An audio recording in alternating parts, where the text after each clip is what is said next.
We can start now. Over to you, Dr. Srinivas. Please start the proceedings. You are muted. Yes, sir. We can start, sir. So please start. I think, sir, we should start with Saraswati on the right? Dr. Rajesh, sir. Good evening, all, and welcome to the Indian Society of Anesthesiologists and College of Indian Society of Anesthesiologists monthly webinar. And I'm very thankful to Dr. Umameshwar Rao sir and Dr. Srinivas for fulfilling the commitment that we shall be doing the College of ISA webinar every first Thursday of the month. I place on record the presence of our Pro-Chancellor Dr. A.L. Meenakshi Sundaram, Vice Chancellor Dr. Bala Venkat, and Honorary Secretary Dr. Rajiv Gupta, and other dignitaries who have joined for today's webinar. It is a very important day in the history of College of Indian Society of Anesthesiologists because this is the first formal activity of the first special interest group of ISA, or the special interest group on thoracic anesthesia. And heartfelt congratulations and thanks to the eminent faculty, Dr.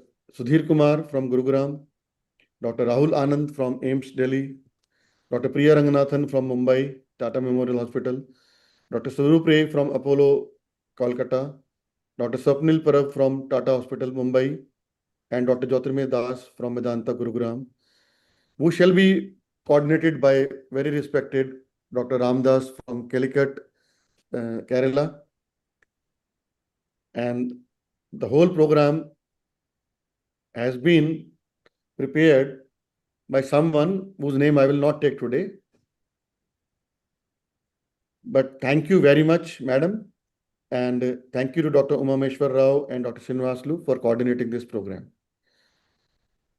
This is a dedicated platform for thoracic anesthesia, where we shall be talking about difficult airway for lung isolation, perioperative airway complications in thoracic anesthesia, lung protective strategies, and pediatric lung isolation, and intricacies of hyperthermic intrathoracic chemotherapy, and also the non-intubated video-assisted thoracic surgery.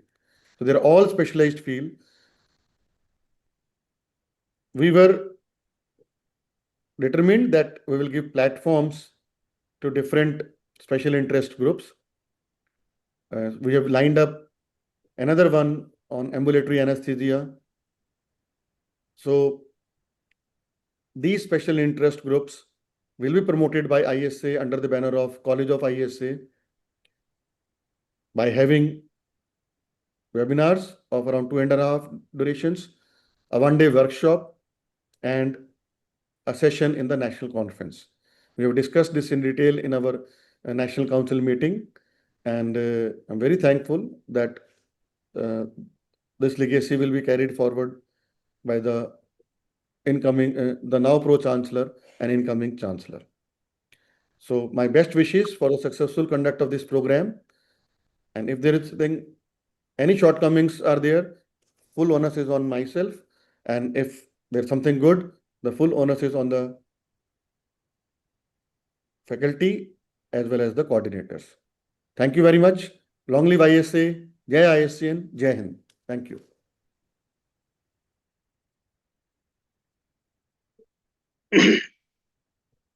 Yeah. Okay.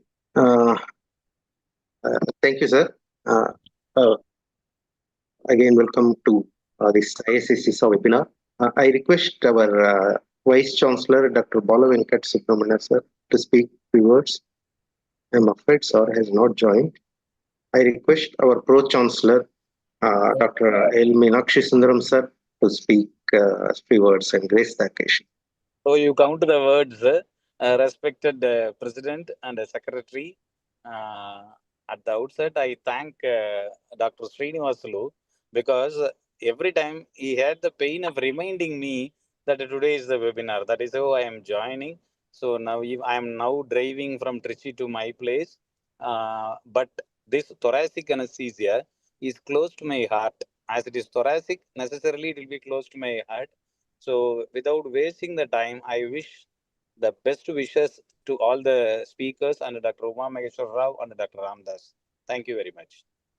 Thank you, Thank sir. you, sir. And Dr. Srinivas, Dr. Balavenkat has conveyed to me personally best Okay, wishes sir. for this particular program because he is out of country. Okay, thank you, sir. I request our ISA National Secretary and Cisa, Dr. Raju Gupta, sir, to speak to us.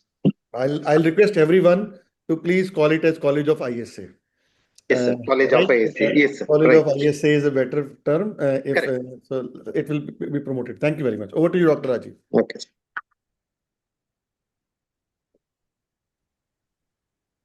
Unmute, please. Unmute. Yeah. Good evening, everyone. Respected President, sir, President-elect, my GC colleagues, faculty members, and dear friends. Today is our very important College of Anesthesia webinar on thoracic anesthesia. So today we will be discussing about all the aspects of thoracic anesthesia. So first of all, I would like to welcome all the speakers, Dr. Sudhir Kumar, Dr. Rahul, Dr. Priya, Dr. Surup Rai, and Dr. Jyotirmay.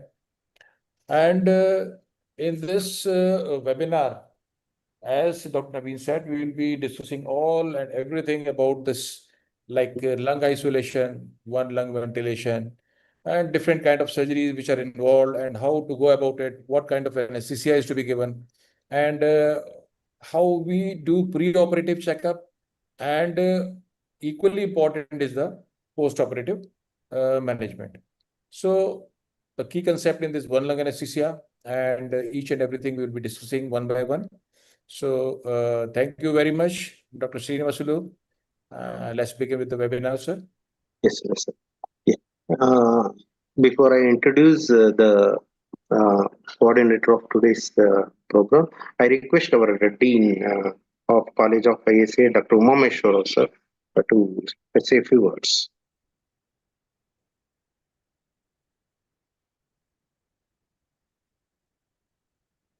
Dr. Uma Maheshwar, sir.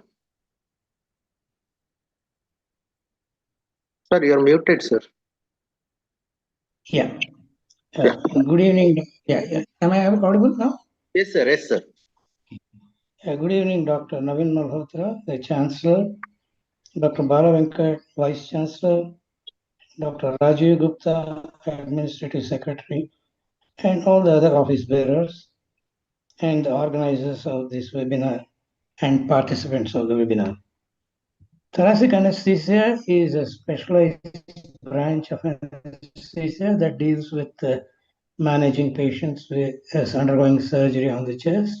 It involves specialized techniques such as lung isolation, one lung ventilation, using double lumen tubes, dealing with hypoxic pulmonary vascular and a number of other issues.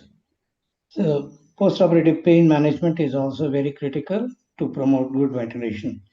Today we are discussing 6 specialized aspects of thoracic anesthesia. We have 6 experts dealing each with a different topic, and this course is coordinated by Dr. E.K. Ramadas, a senior anesthesiologist from Kozhikode. I request Dr. Srinivas to start the program by introducing Dr. Ramadas. Thank you. Thank you, sir. Yeah, it's my privilege to introduce Dr. Ramdas E.K. He is a senior anesthesiologist. He is head of the Department of Anesthesia of Baby Memorial Hospital since 2000. He is a graduate from JNMC Belgaum, and he has finished diploma in anesthesiology from BJ Government Medical College, Ahmedabad. He did his MD anesthesiology from Kasturba Medical College, Manipal, and his areas of interest are mainly thoracic anesthesia and pediatric anesthesia. and he has served as ISA Secretary of ISA Kerala State and also President of ISA Kerala State previously. And he is holding the chairmanship of Pain and Palliative Therapy, which is a WHO program of Kerala. And he has a lot of publications and presentations at various national platforms and state international platforms. And this is about Dr. E.K. Ramdas. And over to you, Dr. E.K. Ramdas, for conducting the program. Thank you, sir. Thank you, sir. Am I audible, sir? Yes, sir. Yes, sir. Thank you for that kind introduction. A very good evening to everyone. As we begin this ISA national webinar, College of ISA national webinar, I must first express my sincere gratitude to our leadership, Dr. Uma Maheshwar and Dr. Srinivasulu, for the kind invitation and for entrusting me with the privilege of coordinating this session. As we all know, thoracic anesthesia demands immense precision. And today, we are fortunate to have an exceptional galaxy of experts from across the country, from Gurugram, Delhi, Mumbai, and Kolkata, to share their clinical insights. I welcome all our esteemed faculty members and delegates and look forward to an incredibly enriching academic feast over the next 2.5 hours. Before we introduce our first speaker, a quick note on housekeeping for our attendees. Please use the QA box at the bottom of your screen to drop your questions at any point during the talk. We will address them during our dedicated panel discussions. Without further ado, let us commence our first session. Our first speaker is Dr. Sudhir Kumar from Medanta. We are privileged to have him here, Dr. Kumar. He is a director at the Institute of Anesthesiology and Critical Care at Medanta, the Med City, Gurugram. His areas of interest being anesthesia for robotic surgeries, as well as dedicated commitment to bedside teaching. He will be discussing a never-ending challenge, this difficult airway for lung isolation. A very warm welcome to you, sir. Over to you, sir, Dr. Sudhir.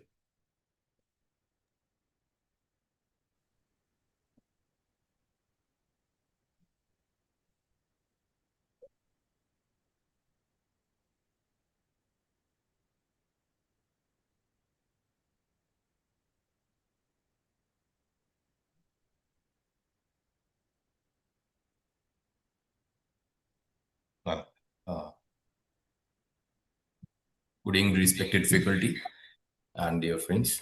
I hope you can see my screen. Yes, sir. It's seen. Please. Okay. First of all, thanks to the College of ISA for giving me this opportunity to share my views on this topic, difficult airway and lung isolation. Now, few situations in anesthesia will actually generate greater anxiety than a patient who simultaneously needs a difficult airway management along with providing lung isolation and one lung ventilation. But the core mantra of the management for these kind of patient remains the airway is to be secured first and the lung isolation is a distant second. So throughout my presentation, this core mantra is going to reverberate again and again. Now, there are two primary goals of thoracic anesthesia. That is maintaining oxygenation and ventilation and providing lung isolation. So through this presentation, I'm going to run through why these thoracic airways are difficult and unique, how to go about assessing these patients in the pre-op period, how the CT scans can help us, what are the options for lung isolation, the indications for awake lung isolation and the crisis algorithms, novel concept of physiologically difficult airway, bronchoscopy as an essential skill in the armamentarium of thoracic anesthetist, and certain case scenarios, some cases that we have done in our place. So as I said, there are two primary goals for the anesthetist. First, maintaining a oxygenation and ventilation, and second, providing lung isolation or lung collapse. But these goals are not equal priority goals. If the airway is deemed difficult and the oxygenation and airway security is deemed difficult, then these are to be secured first, and the lung isolation comes later. Now here we should have clarity about these two terms, lung isolation and lung collapse. Now, what lung isolation actually means is we are separating both the lungs anatomically. There is no connection between them. So anything that is coming out from a diseased lung, that is the purulent secretions or blood or discharge, is not going on to contaminate the good lung. So this is lung isolation. Lung collapse is you separate the lungs and one of the lung is collapsed so that you have a good surgical exposure. That's all. There is no anatomical separation as such. So these terms need to be clear in the mind. Then only we can decide upon what kind of modality we use for lung separation. Now, why are the thoracic airway different from other routine difficult airways? Because it is not just the anatomical airway. There is need for one lung ventilation. There are devices which are more larger, they are rigid, and they are difficult to insert and need more time to get expertise with. These patients generally have a very limited reserve of oxygen. We have a shared airway where the surgeon is also operating in the same place, and the push and pull might cause malpositions in the tube placements.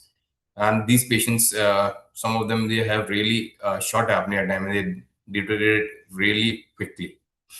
So dealing with these patients in a difficult airway situation is really, really difficult.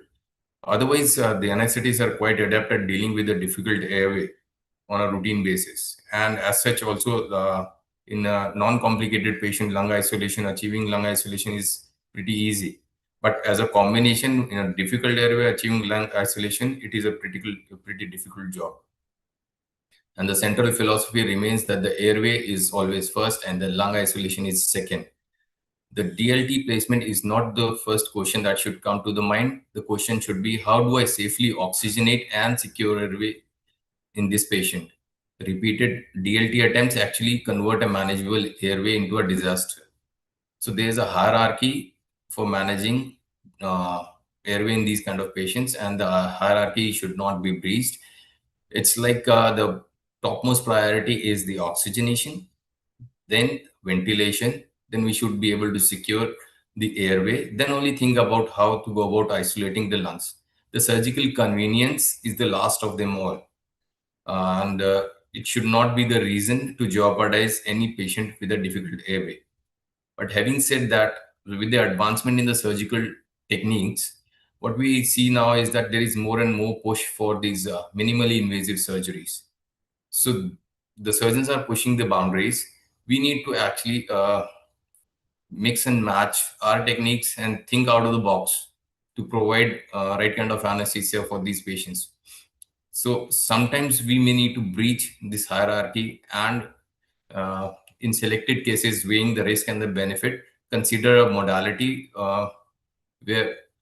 which does not confer exactly with the ideal difficult airway management algorithm. Now, there are different types of thoracic difficult airway. One is an anatomical airway, which anesthetists are routinely used to, looking at the mouth opening, Mallampati grade, the thyromental distance, movement of the neck. But add to it a physiological difficult airway, which I'm going to discuss later on, which is very peculiar for these kind of patients, in patients having severe hypoxemia or pulmonary hypertension. The airway management, it becomes pretty difficult. There is a combined anatomical and physiological difficult airway in conditions such as a big mediastinal mass, where the airway tumor may be compressing onto the tracheobronchial tree or a big vascular structure, and the patient may be compromised. Besides, there are procedural difficulties like in the placement of double lumen tubes or blocker placements. This needs time and experience to learn and perfect these techniques, and there may be some surgical indications like a patient having a massive hemoptysis or airway contamination, which we need to deal with. Now, for dealing with these patients, a thorough preoperative workup is needed. And at least these three basic questions should be asked before we go on to assess the patient. Is the intubation going to be difficult? For that, you need to assess the mouth opening, Mallampati grade, thyromental distance, neck movements that we normally do for airway assessment. Next question will be, is the lung isolation going to be difficult? For that, you need to assess the CT scans, the bronchoscopy, if the patient has had prior, for a tracheal anatomy, for the bronchial anatomy, for any stenosis, distortions, any tumor that is sitting in the airway or prior surgery that has been done and is causing the distortion or the splaying of the angle of the carina. Then you need to ask, is the one lung ventilation going to be tolerated by the patient? That depends on whether the patient has prior hypoxemia or a controlled lateral lung that is also bad. Patient has severe COPD or a pulmonary hypertension. So accordingly, you plan your management of airway with plan A, B, C, and have your backup plans ready, like keeping a rigid bronch or a ECMO ready in the theater. In this assessment, CT scan, CT-based imaging, it is not exclusive. Rather, it is an extension of the airway assessment. So it is a very important part and a mandatory part of assessment in a patient with a difficult airway. This is going to give you a lot of information. So just don't rely on the radiology report. Assess for yourself, see the CT films yourself, and assess for tracheal compression or deviation, any stenosis or tumor sitting in the airway or a bronchial distortion. The measurement of the trachea and the left mainstem bronchus are the best guides to assist you in selecting the size of the double lumen tube. Like a left mainstem bronchus diameter of less than 10 millimeter, 35 French tube will go 10 to 11, or 37 will be the best fit. 11 to 12 millimeter, the 39 French is going to be the best fit. So we choose the largest DLT that can be atraumatically and safely placed. So you can see this is a normal CT, and you can see the distortion or the tracheal deviation here because of the mediastinal shift. There can be tracheal compression with the mass from the outside, or there can be bronchial distortion because of a mediastinal tumor sitting there. Now, once we have assessed the patient and formulated a plan, what are our options for isolation and intubating these patients? So there are generally two options. One is placing a double lumen tube or placing a bronchial blocker. So as regards the choice of lung isolation devices in patients with easy access to the upper airway, the choice between the DLT and the bronchial blocker is one of personal preference and need-based. However, in patients with a difficult airway, one of them can be better than the other, depending on the situation. There are advantages and disadvantages of both of them. Like double lumen tube will give you a reliable lung isolation, a quick lung collapse, better suctioning, and you can easily apply CPAP to the operative lung when the need be. However, it has a larger diameter, it is stiff, it is more difficult to insert, causes more airway trauma, and often needs an exchange if the patient needs a post-operative ventilation. It is best for routine thoracic cases and the airway is uncomplicated or there is mild degree of difficulty in airways associated. However, a blocker has the advantage that you have the endotracheal tube in first, and through that you put in a blocker. So you have already a secured airway. It is useful in a difficult airway, also in tracheostomy, and when a patient needs a post-operative ventilation, you can just take out the blocker and the tube is in situ and you can ventilate the patient. However, there are certain limitations that the lung collapse may be incomplete or very slow. The malpositions are very frequent. It cannot suction out thick secretions and requires a bronchoscopy. So it is best suited for anticipated difficult airways and tracheostomies. Now, as regards selection matrix for these devices, if the airway is assessed to be easy, and the lung isolation is assessed to be easy, then DLT is the best and the default choice. However, if the airway is easy but the lung isolation is difficult, we can try putting in a double lumen tube under bronchoscopy guidance or consider a blocker. So here, a word of caution about inserting a DLT with the bronchoscope, because generally people try and use the bronchoscope as a guide, and more than a guide, use as a stellate and railroad the DLT over it. However, the bronchoscopes, they are very fragile and malleable, and they are not designed for railroading of DLT over them. So at best, they can be put flush with the distal tip of the bronchial lumen, and they can be used as a guide for the DLT insertion, not to railroad over it. If the airway is assessed to be difficult, but the lung isolation is easy, then it is better to put in an awake single lumen tube and through that a blocker.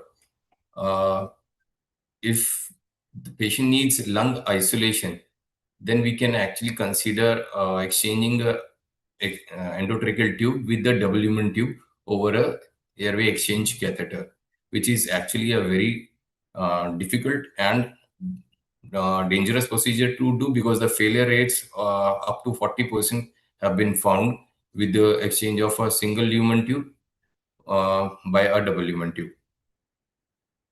So it used to be done in only very compelling circumstances. Now the last situation is like you have an airway which is very difficult, as well as the lung isolation that is very difficult.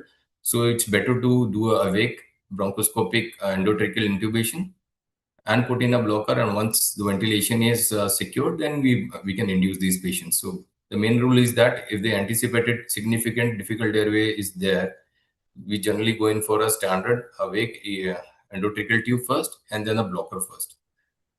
Now, we have a friend in a video laryngoscope now, which has actually made our life easier. So earlier, what was considered difficult airway now is accessible because of the presence of this video laryngoscope. This increases the POGO scores because of the fiber optic cable going right up to the distal part of the laryngoscope. It improves the glottic visualization and increases the first time success rates and decreases the insertion times. So it is useful for DLT insertion in selective difficult airways. So here is one of the patients that we intubated. He had a severe flexion deformity where his hips and the knees were bent on his body permanently, and the neck was also fixed in a slight extension. He could not lie supine. So we decided to induce him in lateral position, because he was always comfortable lying in lateral position. So induce in lateral position, put in a video laryngoscope, and we could easily intubate him with a double lumen tube. This patient was posted for a decortication on the right side. Now we come on to a very important skill in thoracic anesthesia, which is actually considered by many as actually the cornerstone of thoracic anesthesia, rather than the skill of putting in a double lumen tube or a bronchial blocker. The reason being that the bronch actually is a reliable friend at each and every step of thoracic anesthesia, be it the assessment before the patient is induced for a tumor, stenosis, compression, or secretions, or for the confirmation of the DLT placement, or diagnosing the malpositions, or troubleshooting the hypoxemia intra. All these steps, the fiber optic bronchoscope is a friend to us. So this fiber optic bronchoscope, they turn these plastic devices into meaningfully functioning lung isolation devices. But for that, we should know the tracheobronchial anatomy at least till the second carina, with the trachea dividing into the right and the left mainstem bronchi at the carina. The right mainstem bronchus is broader, more in line with the trachea, and shorter, and very early gives off a right upper lobe bronchus. So that is the reason left-sided DLTs are preferred over the right double lumen tubes, because they give you a greater margin of safety. So carina is our home base. Whenever you are lost, come back to the trachea, find the carina, and then you can reassess. So only once we know about the bronchoscopic anatomy, then we can know about the correct placement of the double lumen tubes, or we can guide the bronchial blocker in the right place. Now coming to a novel concept of physiologically difficult airways. Now, what is a physiological difficult airway? A physiological difficult airway is the one where the conventional induction, apnea, positive pressure ventilation, intubation, or one lung ventilation, it may cause severe hypoxemia, hemodynamic collapse, or right ventricular failure, even when the airway looks normal from the outside. So a physiologically difficult airway, it's more dangerous than the anatomical difficult airway because the crisis occurs after the induction of anesthesia. Now, with the advent of fiber optic bronchoscopes, video laryngoscopes, and second generation supraglottic devices, most of the obstacles that were posed by anatomical difficult airway, they have largely been overcome and dealt with. So the question actually should not be, can I intubate the patient? Rather, it should also be, can I safely induce the patient? Can this patient survive induction also? So there are generally 5 phenotypes of this physiologically difficult airway. I'll just go through them in short one by one. First is the severe hypoxemia. If a patient has a severe hypoxemia, is a very low functional oxygen reserve and a very less safe apnea time. So do not rush to induce this patient and put in a double lumen tube because the oxygenation needs to be secured first with advanced techniques like HFNO or a CPAP or a non-invasive ventilation. Now, all those patients in whom the oxygen pre-oxygenation fails to provide an adequate available reservoir of oxygen and an acceptable safe apnea time is not possible in them, and awake intubation should be performed with high flow oxygen given throughout the procedure. The second phenotype is a patient with the pulmonary hypertension or a right ventricular failure. In these patients, they are already on the verge.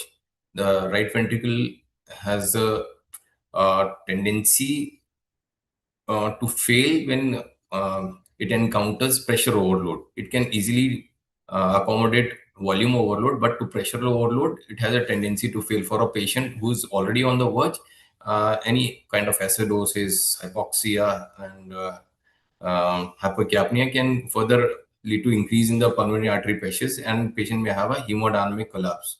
So in a patient with the pulmonary hypertension or a right ventricular failure, the airway plan is the same as the hemodynamic plan. In third phenotype is mediastinal mass syndrome. In these patients, there's a large mediastinal mass which may be compressing onto the tracheobronchial tree, compromising the airways, or may be compressing on major vascular structures of the heart, which may be compromising the hemodynamics. So if we induce these patients, there may be loss of the airway tone and the chest wall tone, and this compression effect may further be exaggerated, leading to sudden hemodynamic collapse of the patient. So the strategy should be to intubate these patients awake. Once we have the control of the airway and ventilation and the oxygenation is maintained, then only we should induce these patients very slowly so that there is no hemodynamic collapse. Now, this was one of our patients who had a giant thymolipoma occupying most of the chest cavity on both the sides.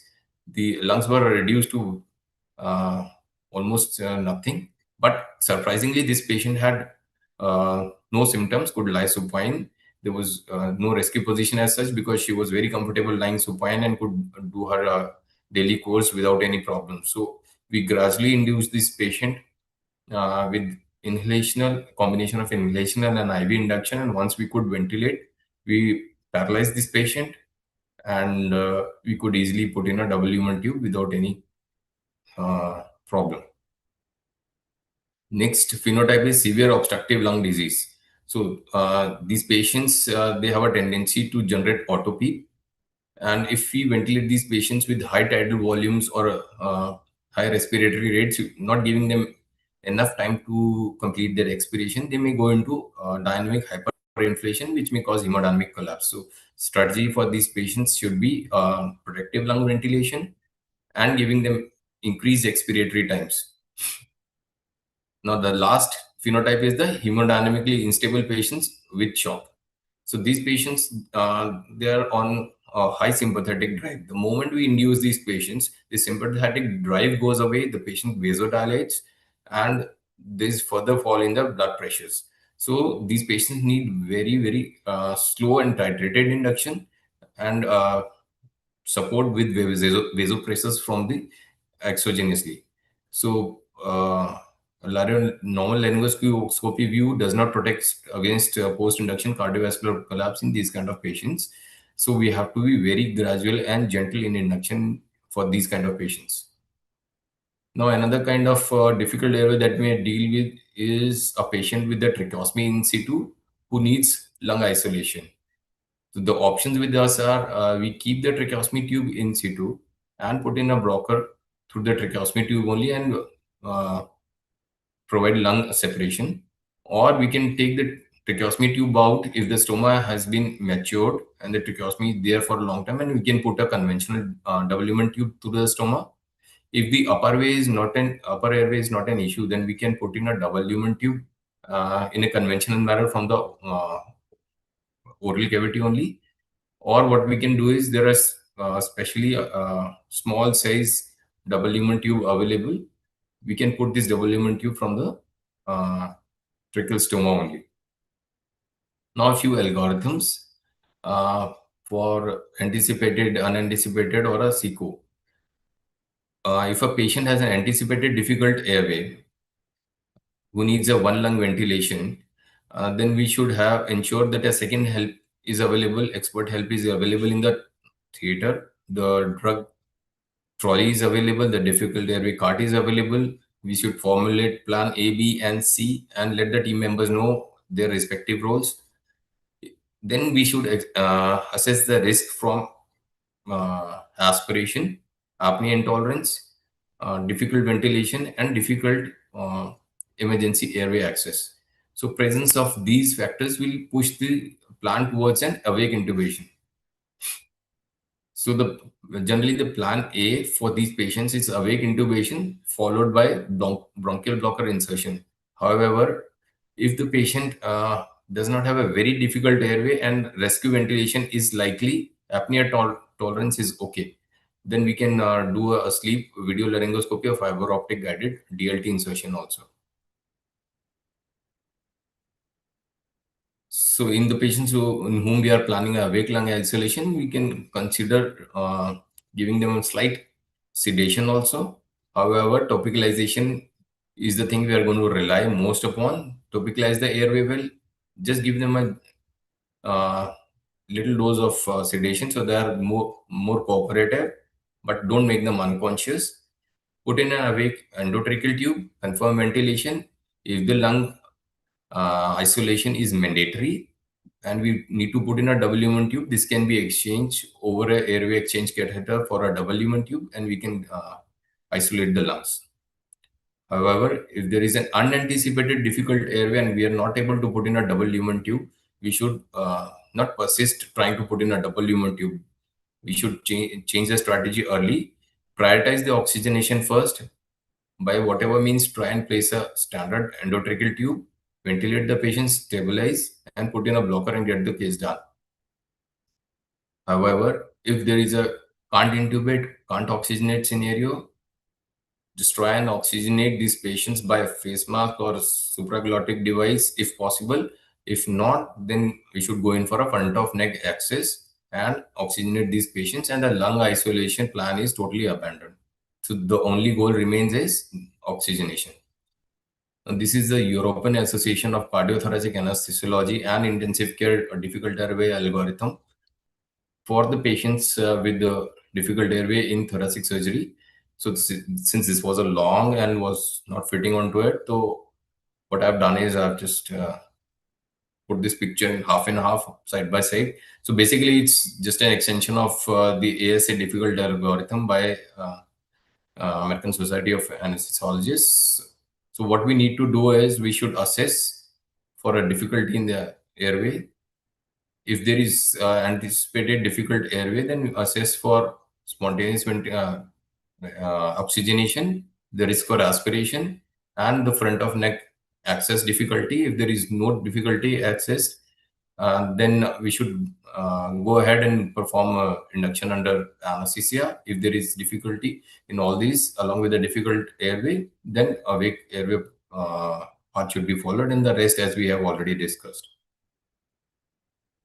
Another problem that can happen because of the malpositioning of the blocker or the W tube is the hypoxemia during one lung ventilation. And to troubleshoot that, immediately we should go on to 100% oxygen, then check the device position bronchoscopically, do the suctioning, recruit the dependent lung, apply PEEP to the dependent and CPAP to the non-dependent lung. If the need be, we can do intermittent two-lung ventilation, and if the hypoxemia still persists, then we discuss the surgical alternatives with the surgeon.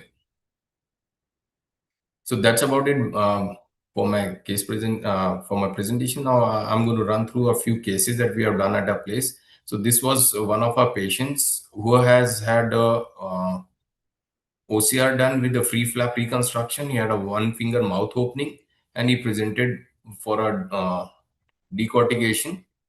And since the induction was considered hazardous in this patient, we put in a awake single lumen tube nasally, and through that we put in a bronchial blocker. Again, another patient who had a bilateral bullous disease. This was considered a physiologically difficult airway. We induced this patient and gently ventilated to maintain oxygenation, and then put in a double lumen tube. Now this is another again patient. This patient had a bronchial carcinoid on the right mainstem bronchus. If you put a double lumen tube blindly, we could have gone in and sheared this growth off. So what we did a visualized fiber optic guided left DLT insertion so that we don't go into the right side inadvertently. So another of our patients who had anterior mediastinal tumor pressing onto the left mainstem bronchus, again a visualized insertion of the double lumen tube was done in this patient. And this patient here, she had TMJ ankylosis, temporomandibular joint ankylosis, had 1.5 finger mouth opening.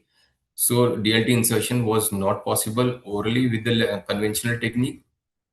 Ideally, going by the algorithm, we should have intubated her awake, but she was very apprehensive and she did not let us do the awake intubation. So we decided to give it a trial under anesthesia because the mask ventilation was not considered difficult in this patient. So what we did was we induced the patient and we put in a double lumen tube orally, and we got a fiber optic from the nose and got a good view of the larynx. And with digital manipulation in the oral cavity, we could actually put the double lumen tube correctly beyond the vocal cords. This was one of our patients with the tracheostomy who presented for a drainage of hemothorax. Since the tracheostomy was fresh, taking out the tracheostomy was considered dangerous, and the upper airway was also difficult. So we put in a blocker from the tracheostomy tube only and got the case done. So the key take-home messages are that it's always and when we encounter a difficult airway in the thoracic surgery patients, it's always the airway first and lung isolation is a distant second. CT goes a long way in predicting the difficult airway and helping us decide what device to put. The double lumen tube remains the gold standard, but blocker is a savior in difficult airways. Bronchoscopy is an essential skill which is a friend in every step of the thoracic surgery, and always have a backup plan ready and a rescue plan ready before the situation has arrived, not when the situation has already surfaced. So to conclude, I would say the expert anesthesiologist does not ask a question, how do I insert a double lumen tube or a bronchial blocker to provide lung isolation? Rather, how do I preserve oxygenation, safely secure the airway, and then provide lung isolation? Thank you. Thank you, Dr. Sudhir, for that masterclass. To recap Dr. Sudhir's talk, There are three absolute pearls from Dr. Sudhir's talk. There is a difficult airway does not automatically mean you cannot isolate the lung. A bronchial blocker through a conventional single lumen tube or videolaryngoscope is your rescue weapon. And Dr. Sudhir has been repeatedly telling that his most important principle when managing a difficult airway requiring one lung is secure the airway first, isolate the lung second. That is very, very important. The students should note that point very carefully. Okay, moving on. The QA question and answer questions can be dropped in the chat box. We'll discuss it at the end. Now, moving on. Thank you, Dr. Sudhir. Now, Thank you, sir. we have Dr. Rahul Kumar Anand from AIIMS, Delhi. Now, Dr. Rahul Kumar is from the Department of Anesthesiology, Pain Medicine and Critical Care at AIIMS, New Delhi. Dr. Anand is a leading expert in the field of critical care ultrasound, hemodynamics, and mechanical ventilation, alongside his specialized clinical work in thoracic and bariatric anesthesia.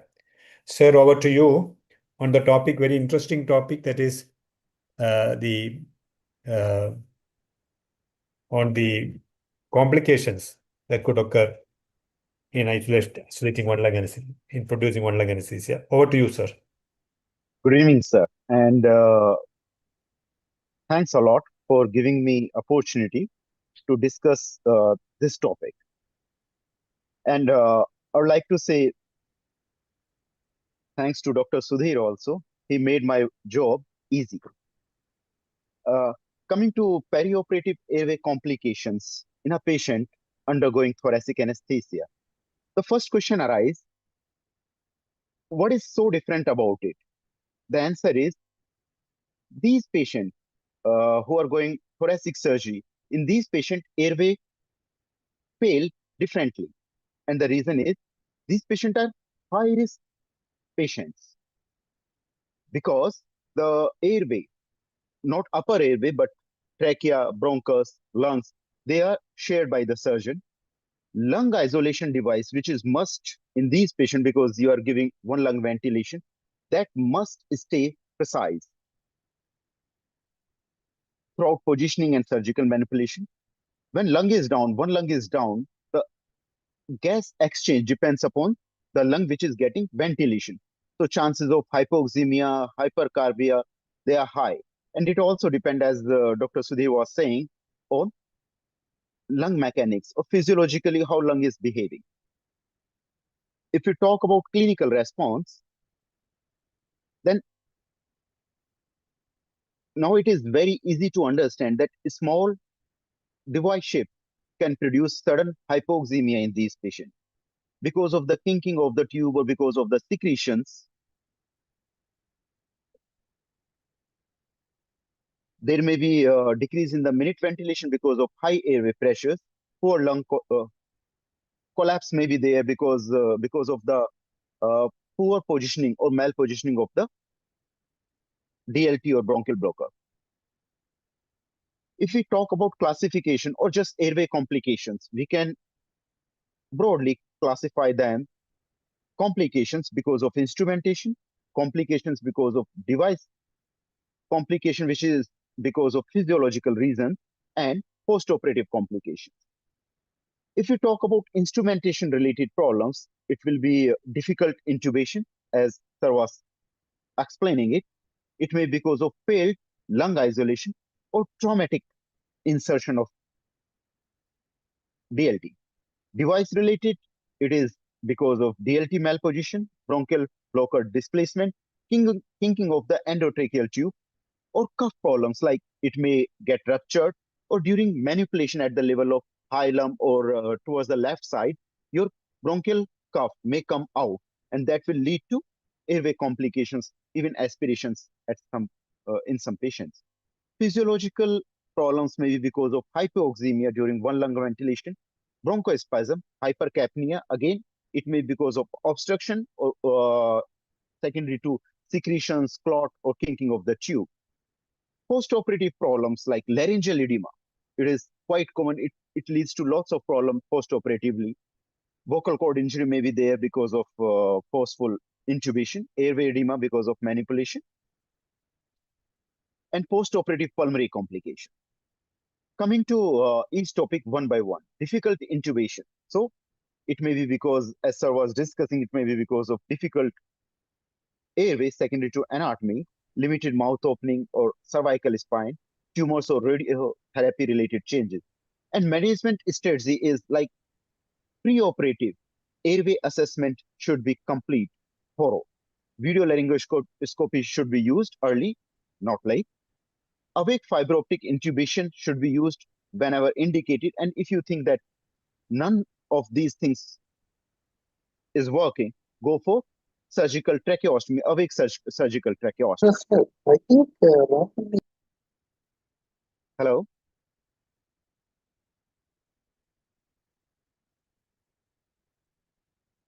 Am I audible?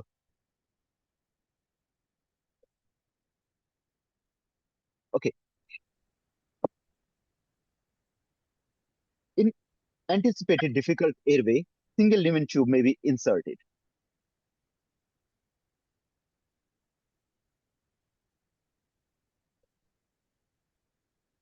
Coming to DLT malposition, it is the commonest airway complication. Usual causes are whenever you are turning the patient lateral, it may come out. Neck flexion or extension may lead to problems.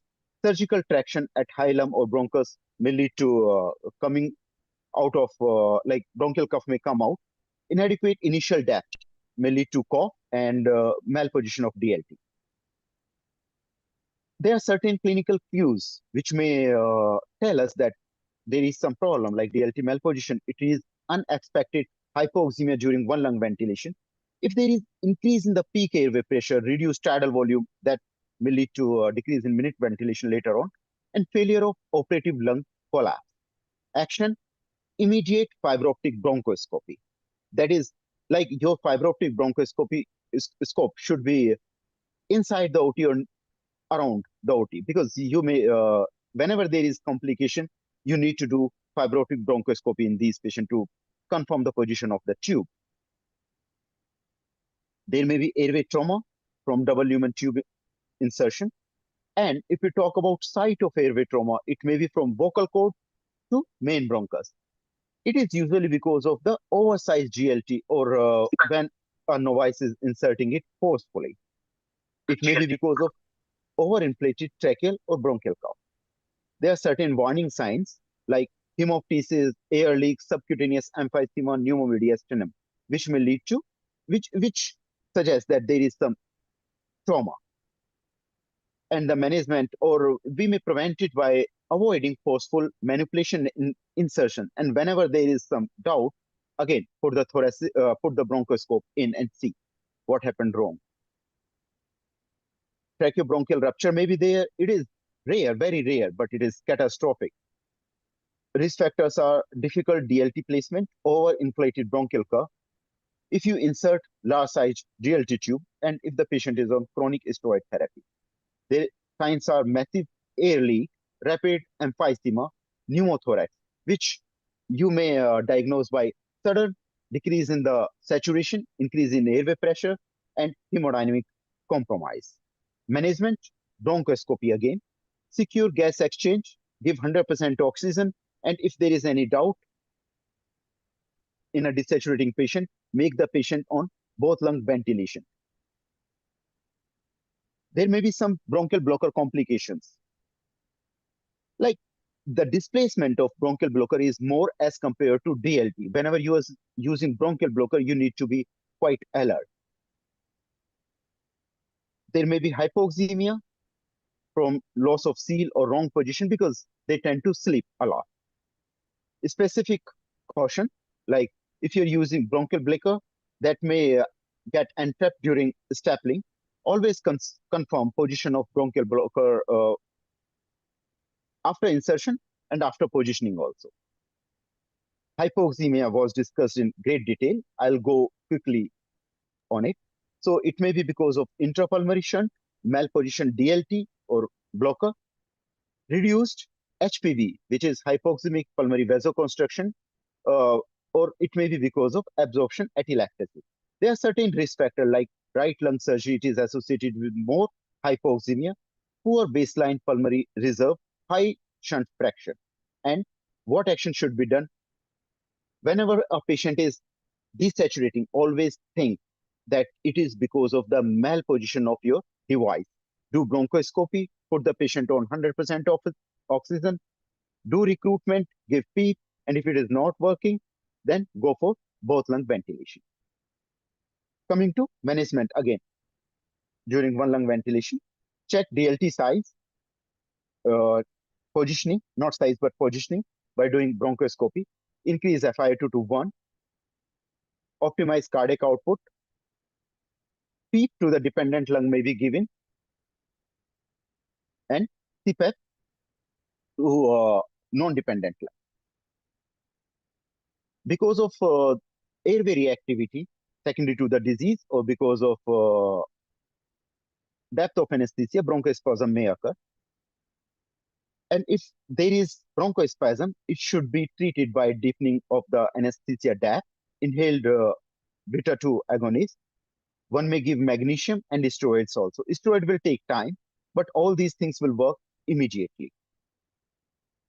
If there is any doubt of mechanical obstruction, it may be because of kinked DLT, blood clot, thick secretions, then it will be demonstrated by mechanics, airway mechanics, or patient ventilator interaction by increase in the airway pressures, low tidal volume, and desaturation.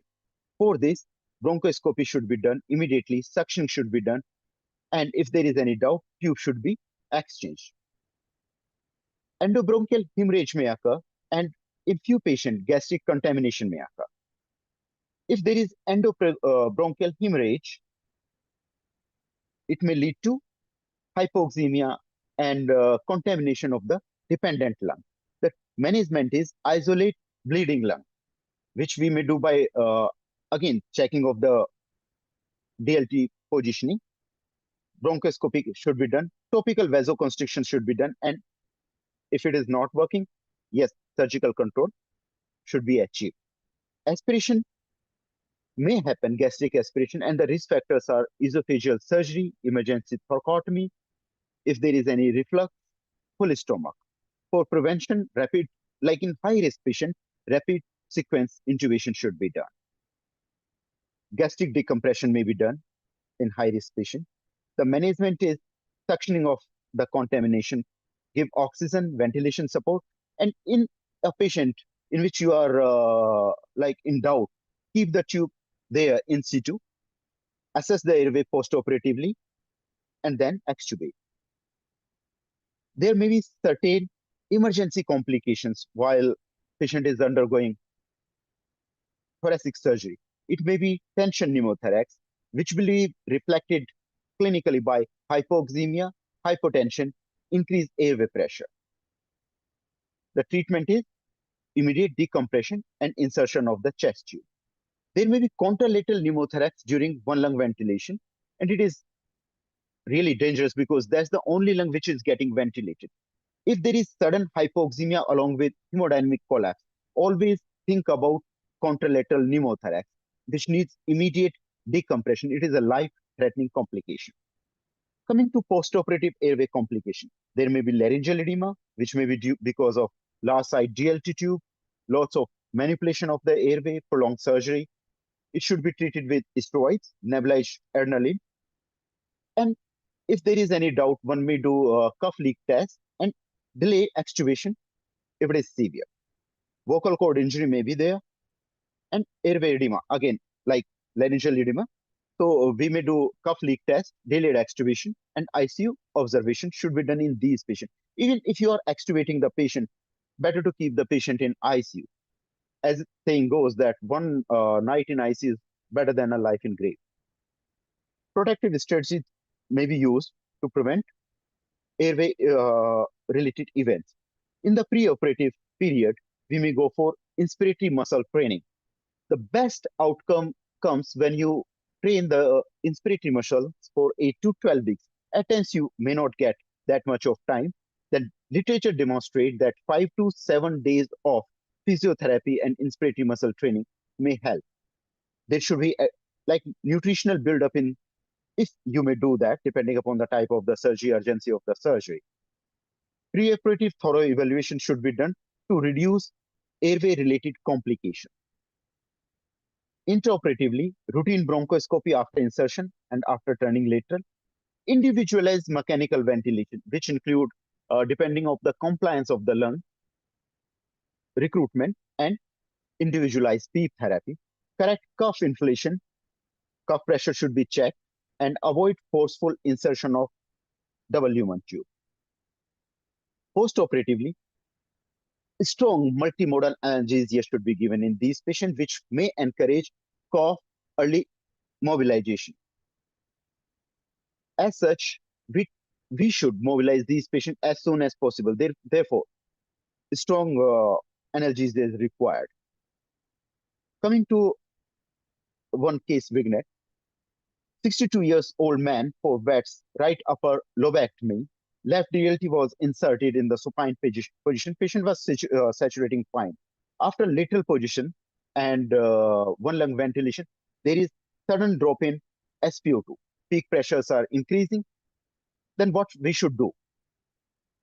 In these patients, the interposition, like any patient who is desaturating on one lung ventilation, first diagnosis should be DLT malposition. Then fibrotic bronchoscopy should be done. In these patients, most likely it is because of the bronchial cuff herniation towards the trachea. What happens, like most of the patient or most of the person, they tend to see the bronchial cuff, whether it is soft or soggy or not. They think that if it is soft, we can instill 1 or 2 or 3 ml of air again. But in these patients, what will happen if you instill the air? This bronchial cuff will block the tracheal lumen also and will lead to further hypoxia. So checking of the position of the DLT is must. How to manage them? Like bronchoscopy, 100% oxygen, as we were discussing. Now this is for exam PGs who are going to give exam. Complication, common causes of these complications, key clinical signs, and what should be your first action. If there is any suspicion of DLT malposition, which is by key clinical sign will be hypoxemia, it may be because of the positioning, change in the positioning or manipulation of the airway, bronchoscopy should be done. Bronchospasm can be diagnosed clinically by wheezing, high airway pressures. It is most likely because of airway stimulation. Anesthetic depth should be taken care of. Airway obstruction may be clinically interpreted as high pressures, low tidal. Like if you are giving, say, 250 ml of tidal volume, your pressures will increase. It may be because of secretion, clot, or kinking of the tube. Immediate bronchoscopy should be done to see, and suction should be done. If there is any tracheobronchial rupture, clinically it will look like air leak or emphysema. You may see surgical emphysema. It may be because of traumatic DLT insertion. Bronchoscopy should be done. And if it happens like post-operatively, by doing X-ray, you may not be able to diagnose if there is any pneumothorax or not. So, because there will be lots of surgical emphysema, ultrasound won't work. In these patients, HRCT should be done immediately. If there is any endobronchial hemorrhage, it may be because of blood in the, like clinical picture will be blood in the airway. It may be because of surgical injury or forceful insertion of the DLT. Isolate bleeding lung is the management. Aspiration will be clinically reflected as desaturation after induction. It may be because of aspiration, secondary to full stomach, suction and oxygenation is the management. For Viva point, DLT malposition is the commonest airway complication during thoracic anesthesia. fiber optic bronchoscopy is the gold standard for confirming lung isolation. Hypoxemia during one lung ventilation most likely is because of malposition of the DLT tube, physiological complication, or tracheobronchial rupture. It is rare but fatal complication. So to conclude, if there is any complication, think device, think bronchoscopy, and think rescue algorithm. Thoracic airway safety depends upon the anticipation. There should be high index of suspicion in these patients, rapid recognition of pattern, which is clinical pattern, as well as interpretation of the patient-ventilator interaction, disciplined rescue steps during one lung ventilation. Thank you. These are the references. You may drop your questions, and as the discussion of the panelists, if somebody asks, want to ask. Thank you, Dr. Rahul, for that highly practical presentation. Now, for the sake of the students watching, please note down one important point which Dr. Rahul has explained, that is, when a single lung ventilation fails or saturation falls, your reflex action should never be a blind push of the tube. You back away, optimize ventilation to both lungs if necessary, and use your fiber optic bronchoscope as your eyes. With that, we'll move on to the next topic. There is now the airway is secure and isolated. How do we protect the lung parenchyma? To take us from protective lung ventilation to driving pressure guided ventilation, we are privileged to have Dr. Priya Ranganathan from Mumbai. Dr. Priya is a professor of anesthesiology at the prestigious Tata Memorial Hospital, Mumbai. Given her extensive experience at a premier oncology and thoracic center, her primary area of clinical focus and special interest is thoracic anesthesia.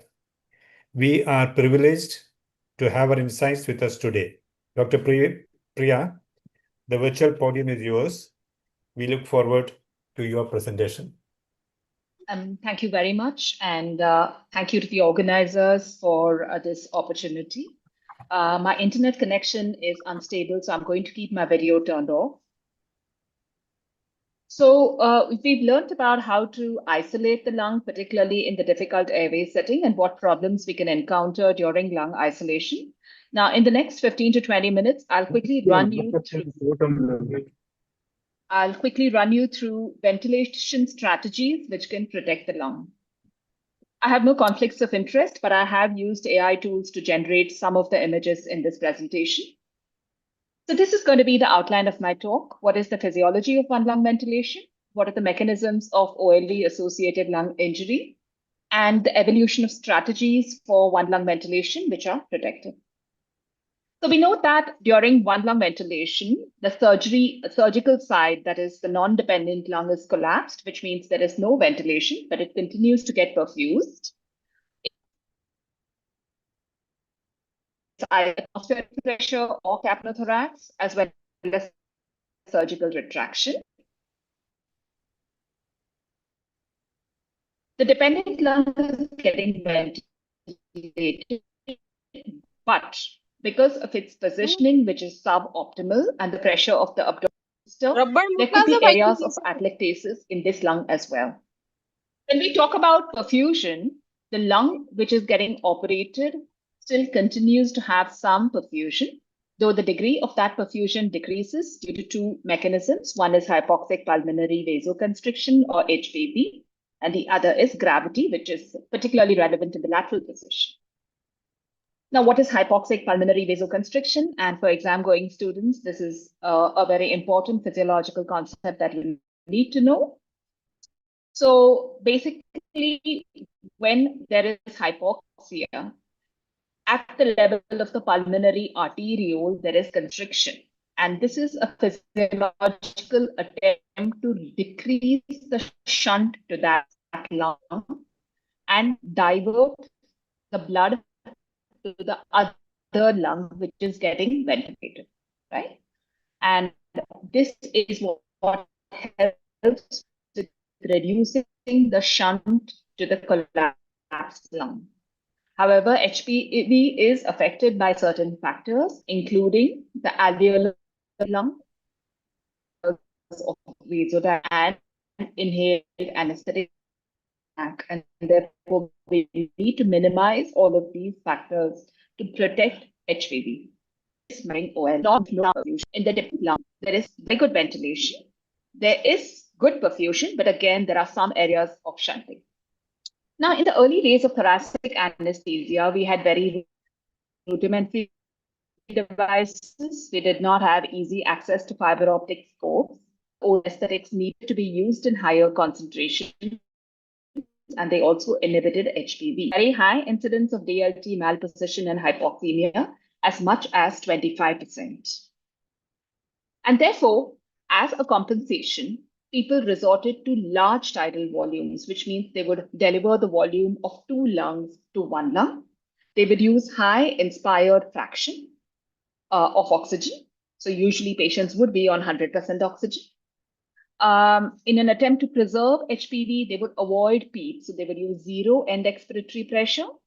And to keep the CO2 normal, they would use very high respiratory rates. Now, with advances in techniques, we have better lung isolation devices. We have easy availability of FOB, particularly disposable fiber optic scopes.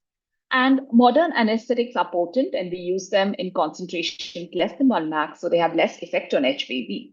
And so the incidence of malposition and hypoxemia has now come down to about 5%. Now, when we look at ventilation-associated lung injury, or VALI, there are various types of ventilator-associated injury. There's barotrauma because of high transpulmonary pressure. There's volutrauma because of overdistension. There is atelic trauma because of cyclic opening and closure of the alveoli. There is biotrauma in the lung, which is chronically collapsed, so leading to the release of inflammatory mediators. There is oxygen toxicity leading to free radical formation. And finally, there is something called ergotrauma, which refers to the cumulative energy, which is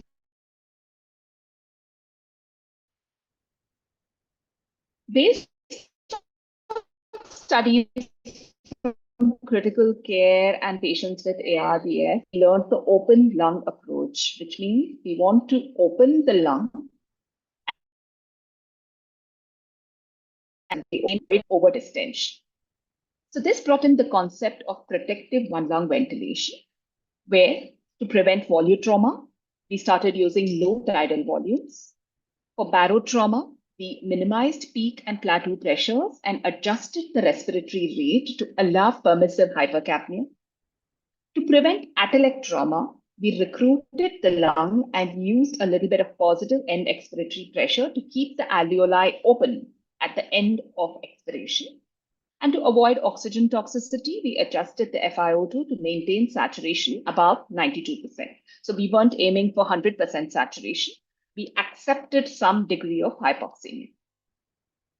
And so conventional lung protective ventilation used tidal volumes of 4 to 6 mils per kilo of ideal body weight with moderate levels of PEEP, with periodic recruitment maneuvers, lower FiO2, permissive hypercapnia, and limited plateau and peak pressure. Now, we know that PEEP is good because it causes alveolar recruitment. It results in better oxygenation and it prevents atelectasis. But if used indiscriminately, it can lead to alveolar overdistension. It can lead to decreased venous return and resulting hypotension. And it can increase pulmonary vascular resistance. So it's a two-edged sword. We always talk about recruitment maneuvers, and what we mean by recruitment is re-expansion of collapsed areas of the lung by using a brief controlled increase in the transpulmonary pressure. And there are various ways of doing it. You have the psi recruitment maneuver, you have sustained inflation recruitment maneuvers, and then you have extended psi recruitment maneuvers. But the basic principle remains the same. What you're doing is applying sustained pressure to the lung to open up areas which may have collapsed. Again, recruitment is great because it opens up new lung units, results in better oxygenation, improves lung compliance, but it can cause lung injury. It can cause over-distension of some parts of the lung. It can cause barotrauma.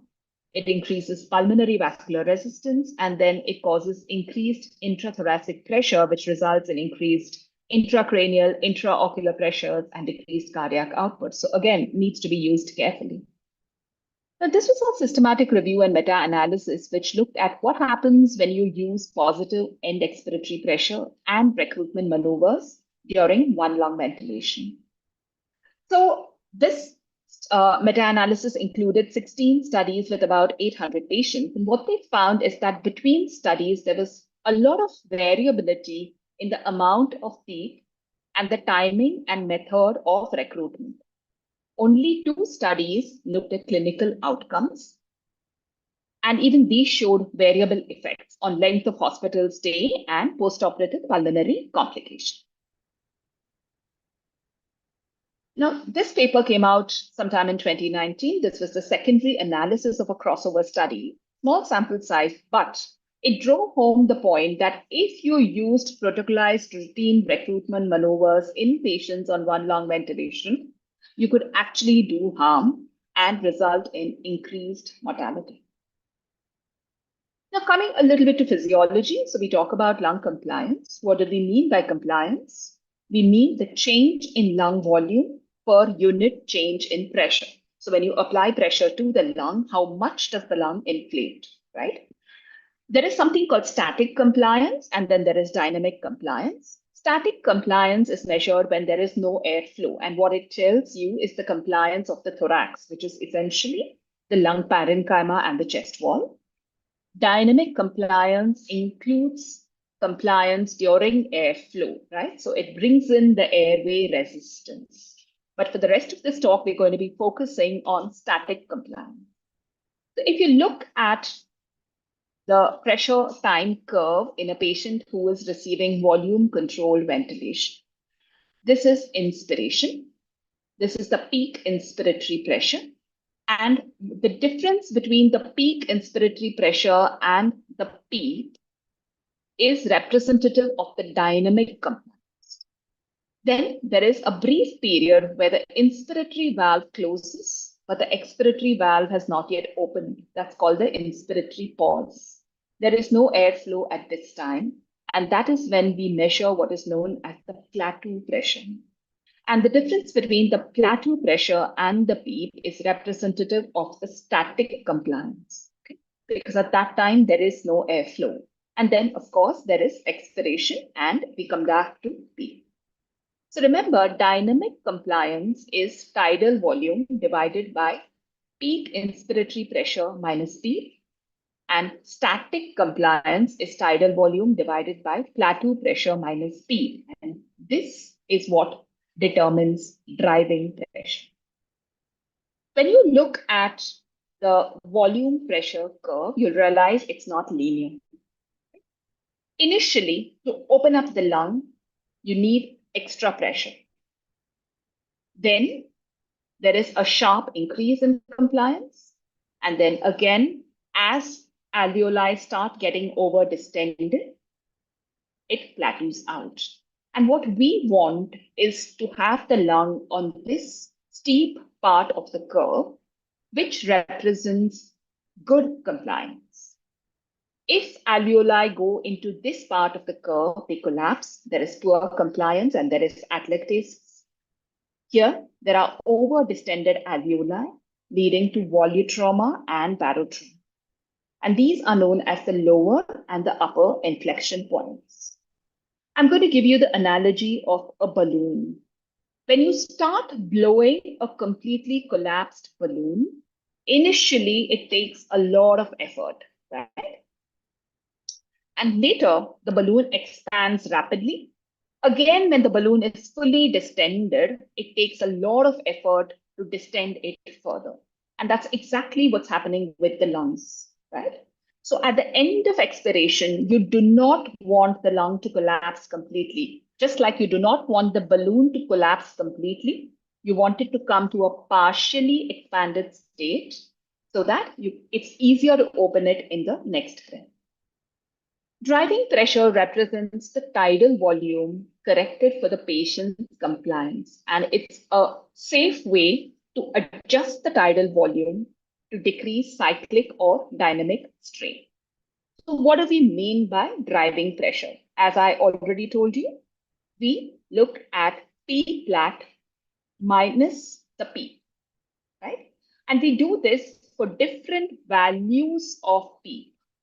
Okay? So you keep changing the P, delivering the same set tidal volume, and look at when is the P flat minus P the least. That represents the best driving pressure for that patient. This is the balloon analogy that I told you. Balloon is already partially inflated, which is what is P. And then what you're adding above the P is the driving pressure. For different peeps and the same driving pressure, different alveoli will have varying compliances, but what you want to identify is the driving pressure, which is the least for that particular lung. So how do we measure this practically? We give an end inspiratory hold, usually for about 20% of the inspiratory time, and we measure the plateau pressure. We measure the P, okay? And we subtract the two. So you could do either in an incremental way or a decremental way. In an incremental way, we start with a tidal volume of 5 ml per kilogram. Start with 0 P and gradually increase the P at each step.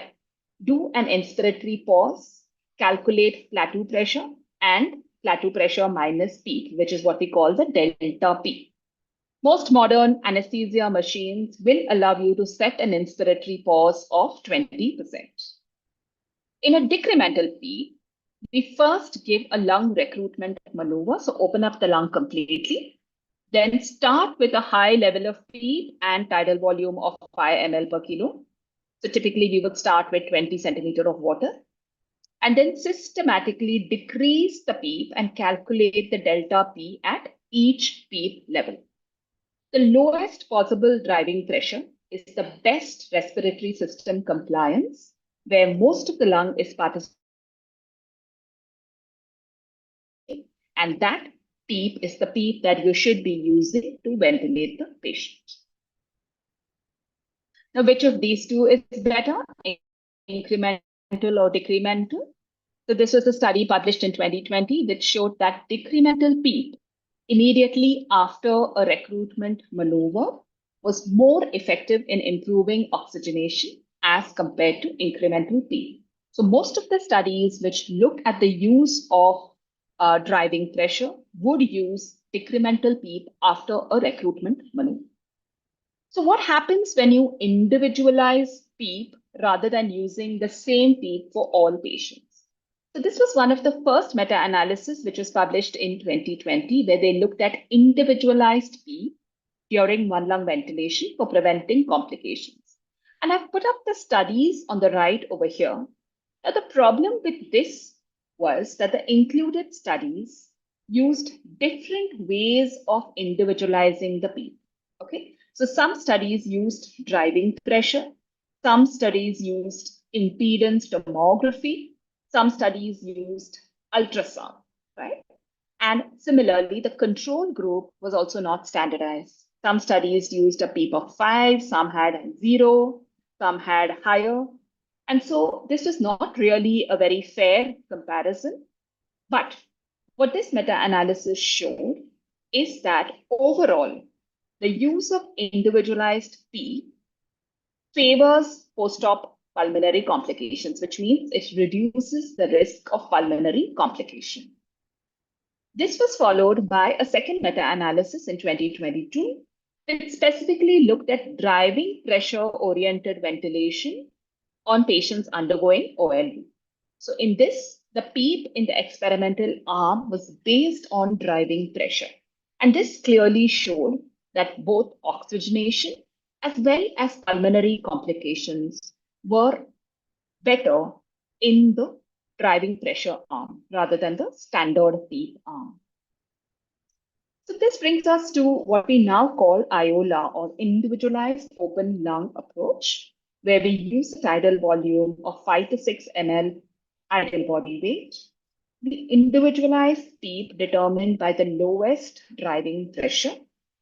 We try to keep the plateau pressure less than 25 centimeter water. We don't use recruitment maneuvers routinely, but we use it only if needed, if the patient is desaturating.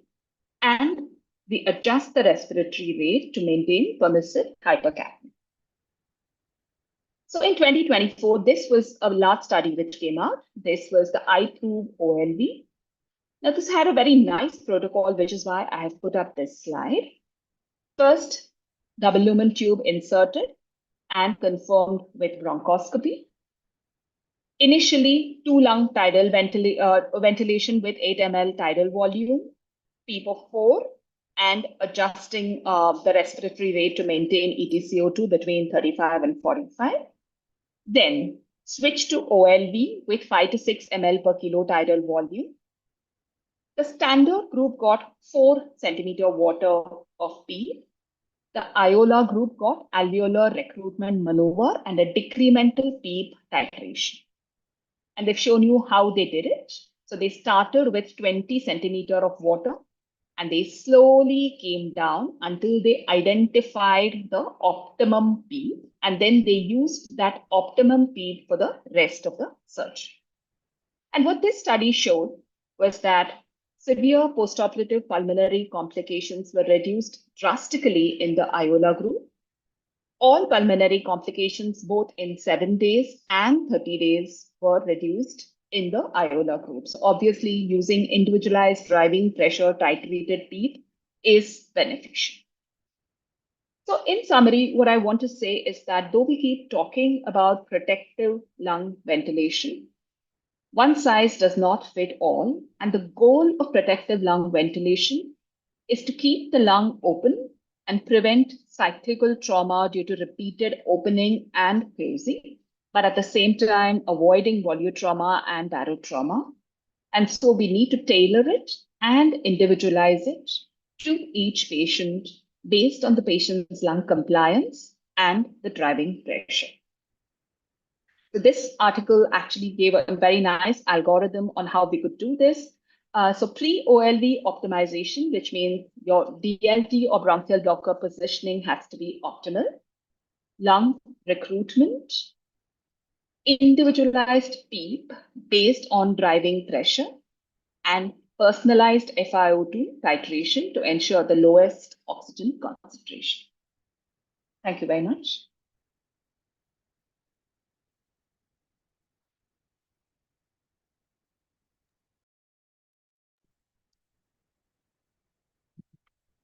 Thank you, Dr. Priya, for making compliance and driving pressure so clinically applicable. Now let us anchor the absolute core takeaway from Dr. Priya's talk for the sake of the students. So traditional protective lung ventilation taught us to look at tidal volume based on ideal body weight. But Dr. Priya has shown us that during one lung ventilation, the functional lung size varies widely, and we must look at the driving pressure. So moving on to the next session, our next session covers a topic that often induces anxiety in the operating room: pediatric lung isolation. How do I do it? We are delighted to have Dr. Swaroop from Kolkata. It is my pleasure to welcome Dr. Swaroop Ray, a consultant anesthesiologist at the Apollo Multi-Speciality Hospitals in Kolkata. Along with his extensive clinical practice, he holds a dedicated special interest in pediatric anesthesia. Managing the pediatric airway and physiology brings unique challenges to thoracic cases, and we are eager to hear from you. Dr. Swaroop Ray, a very warm welcome to you, and I invite you to take over the virtual podium. Thank you, sir. I hope I'm audible. So, and thank you to the College of ISA for having me here. So today I'll try to take you through how we do pediatric lung isolation. So whenever we're going to do pediatric lung isolation, we have to consider a few factors. What is the size of the patient? We know the pediatric age group is a wide range. How large is the patient? What are the anatomical and physiological considerations for the patient? And of course, what all equipment do I have will dictate what will be possible. So let's look at a case, a 1.5-month, 3.5 kilo male child presented with respiratory distress and requires HFNC to maintain oxygen saturation. On X-ray and CT, we see this hyperlucent cystic swelling in the right lower lobe causing mediastinal shift. So based on this, it is diagnosed to have right lower lobe CPAP and is posted for thoracoscopic excision of the right lower lobe. And of course, for the thoracoscopy, the surgical team wants one lung ventilation.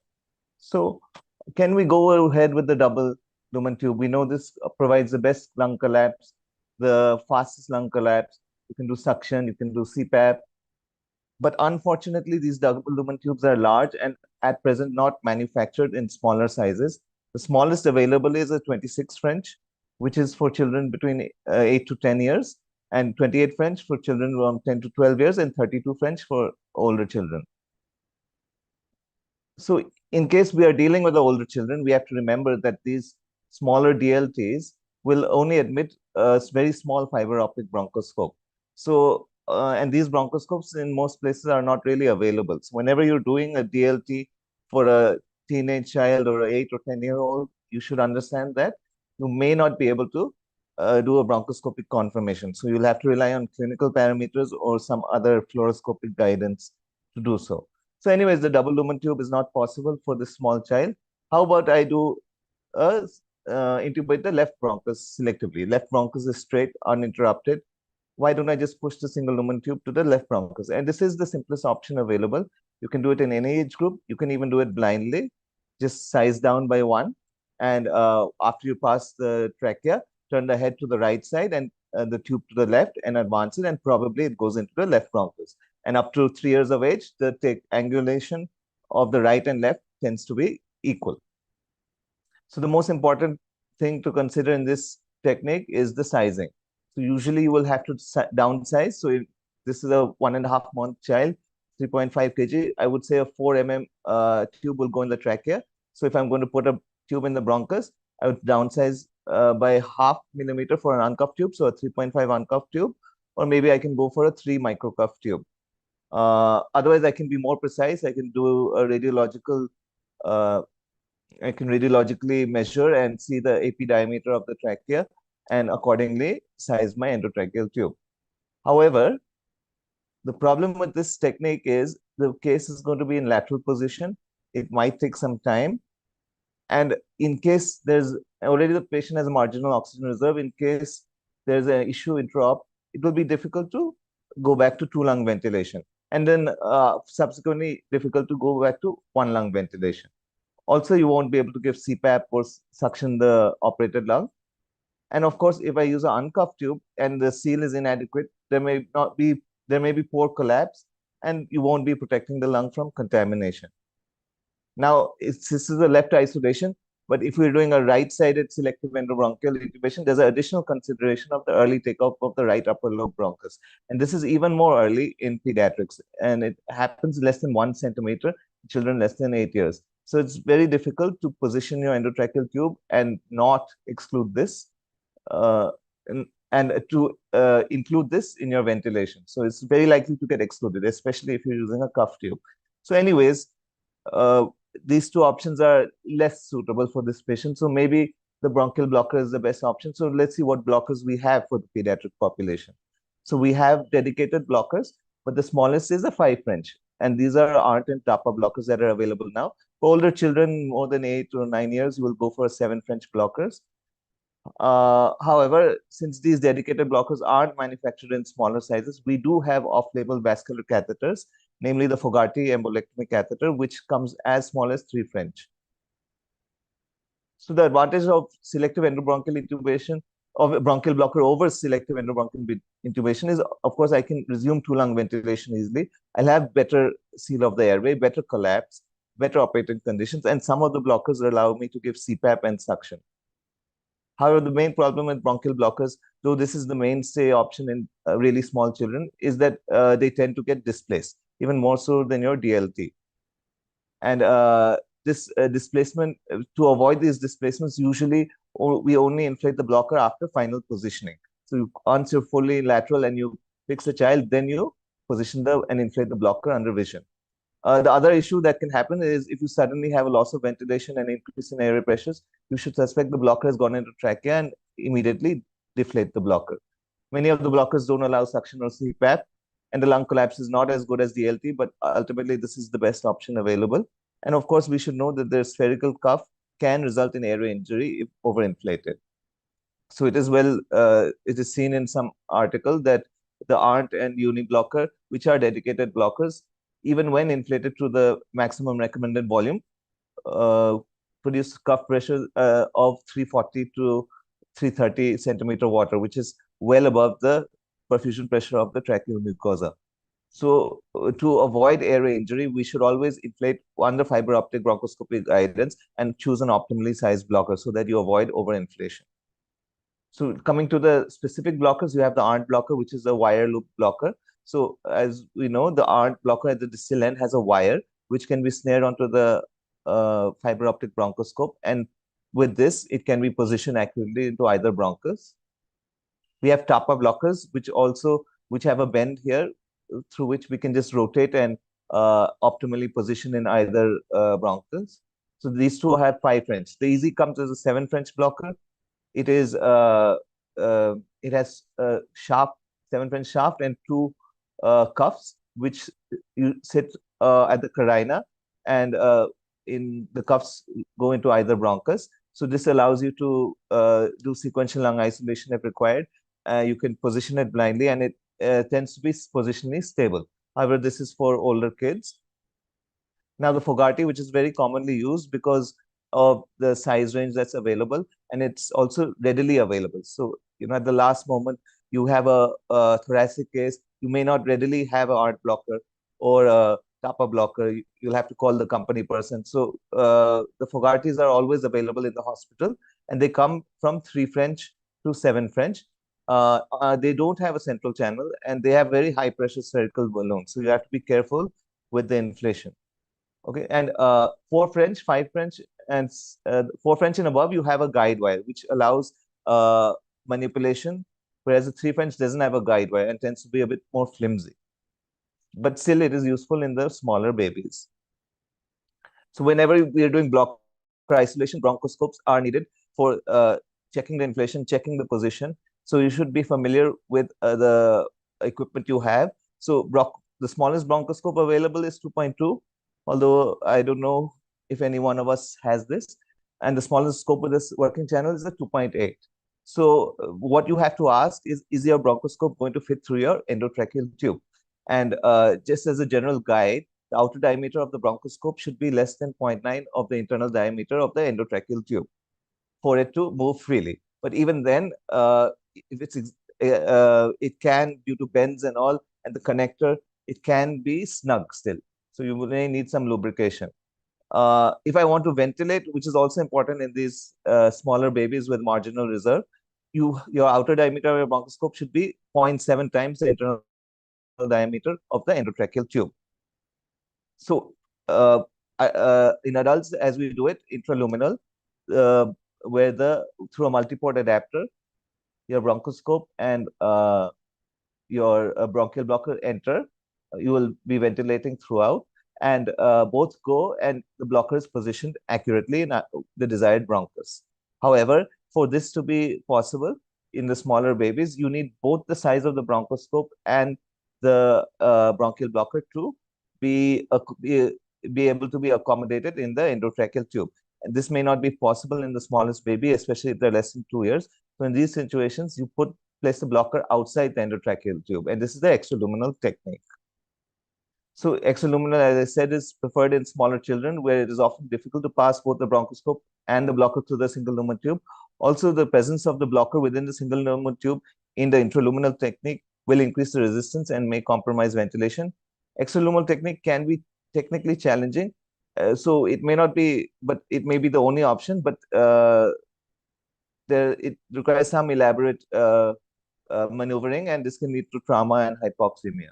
So how do we place the blockers extraluminally? So I'll take you through these 5 techniques. Okay, I usually prefer 1 and 5 when I'm doing it. Either you bend the blocker or you use turning the head technique. Okay, so let's go into it.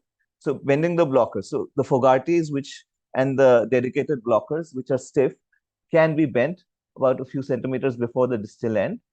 Okay, so you do laryngoscopy and you intubate the blocker. After this, you intubate the endotracheal tube. Then you're going to ventilate for some time. It's useful to use a cuff tube, and during maneuvering, you should deflate the cuff tube. So then you do fiber optic. And yeah. So in fiber optic is simple twisting and pushing movement. You can manipulate the blocker to either bronchus. So once you're in your desired bronchus, this is a Fogarty, 4 French Fogarty, you remove the guide wire. You have to connect this 3-way. It's very important to see this, because without this, inflation will not be maintained. So then you turn the 3-way to maintain the inflation, and you can see we are blocking the right bronchus. So then once, and it should be always, inflation should be done under vision and after final positioning. So once you can see, you've isolated the right side. And so then the second technique is the intra to extraluminal technique. In this technique, we selectively intubate the bronchus we want to isolate, okay, with the endotracheal tube. Then we railroad the blocker over this and remove the endotracheal tube, and then put the endotracheal tube on the side, and finally confirm with fiber optic guidance. So this is a quite elaborate technique, and there can be a period of hypoxemia during this. And I've not really done this in a patient. So in the end of this, you will have an endotracheal tube hanging outside the blocker. Then you have the extraluminal ARNT placement. Okay, so you do laryngoscopy. First, you snare the ARNT blocker onto the fiber optic bronchoscope, and then you do laryngoscopy, and you put this whole assembly past the vocal cords and maneuver it and position it into the desired bronchus. Then you unsnare and push the ARNT blocker and remove the fiber optic bronchoscope, and then intubate the endotracheal tube. Ventilate for some time, and then do bronchoscopy and position your blocker. So this requires quite a period of apnea. You may need to use paraoxygenation techniques like high flow nasal cannula. The easy extraluminal technique has been described in children more than 5 years in a case series.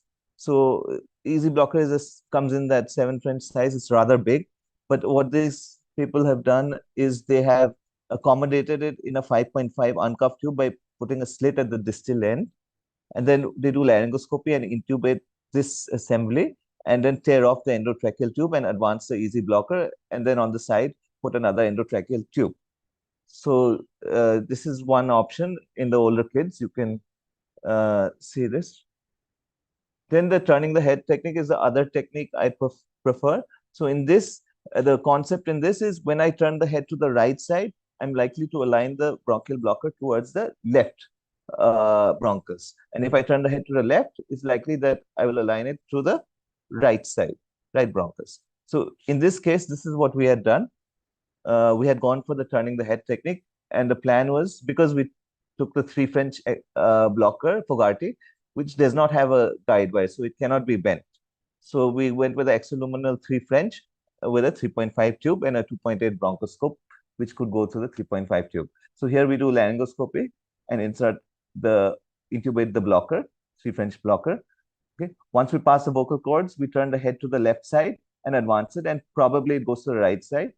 Since this patient had marginal reserve, we mask ventilated. And then we do laryngoscopy and fiber optic to confirm the blocker has gone on the right side.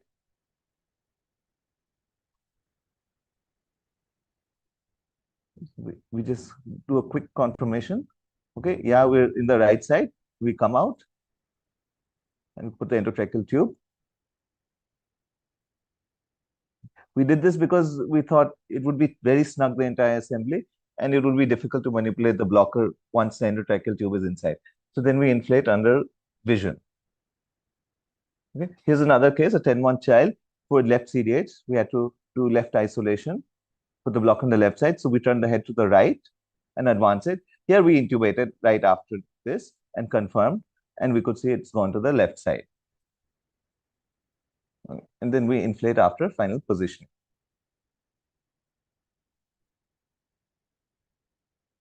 Okay. So now we come to the intraluminal technique. So intraluminal ART is fairly simple. You go through the multi-port adapter. Your ART blocker is snared onto the fiber optic bronchoscope, which guides it into whichever bronchus. Then you unsnare, push the blocker, come out, and inflate the blocker under vision. Here's a TAPA blocker in a 7-year-old. So in this TAPA blocker is an intraluminal technique, 2.8 bronchoscope to a 5 tube with a TAPA blocker. You can see there's a right decortication, VATS. So we push the blocker inside.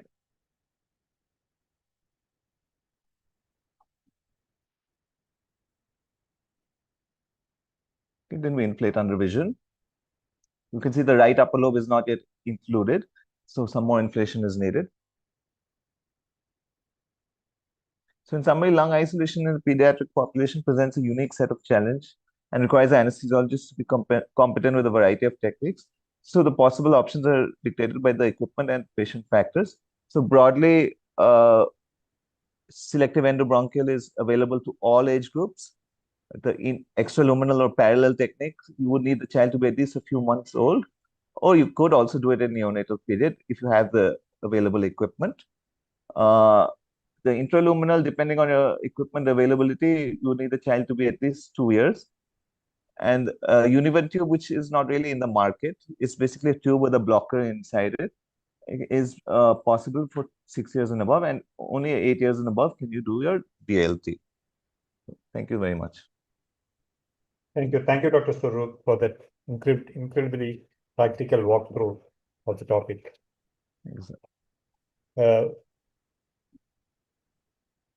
Dr. Swaroop beautifully demonstrated in pediatric thoracic cases, intraoperative fiber optic bronchoscopy is not a luxury. It is a mandatory safety tool to confirm that your blocker has not slipped back into the trachea, which would completely cut off ventilation to both the lungs. Thank you, Doctor. Thank you, sir. We are moving on to the next session. Our next session moves into the realm of advanced thoracic surgical oncology. The topic is understanding the intricacies of hyperthermic intrathoracic chemotherapy. I am delighted to introduce Dr. Swapnil Parab, Professor of Tata Memorial Hospital, Mumbai. Dr. Parab holds a fellowship in oncoanesthesia and pain management. He is a recognized expert with specialized focus area in thoracic anesthesia, oncoanesthesia, and acute pain management. We are honored to have you here, sir. The floor is yours. Thank you very much for your kind introduction, and thank you all the dignitaries of College of ISA for inviting me for this webinar. I hope my slides are visible to all. Yes, it is visible. Yeah, thank you. So we are going to talk about a procedure which is not very commonly done across the world. This is, I would say, an extension of the a relatively more commoner procedure which is done, which is HIPEC. Okay, and HIPEC is done relatively commonly in various parts of our country. And so moving on from HIPEC to HITOC, the rationale remains the same. So the outline of this talk is going to have a few objectives. First one is to know the rationale behind the use of HITOC.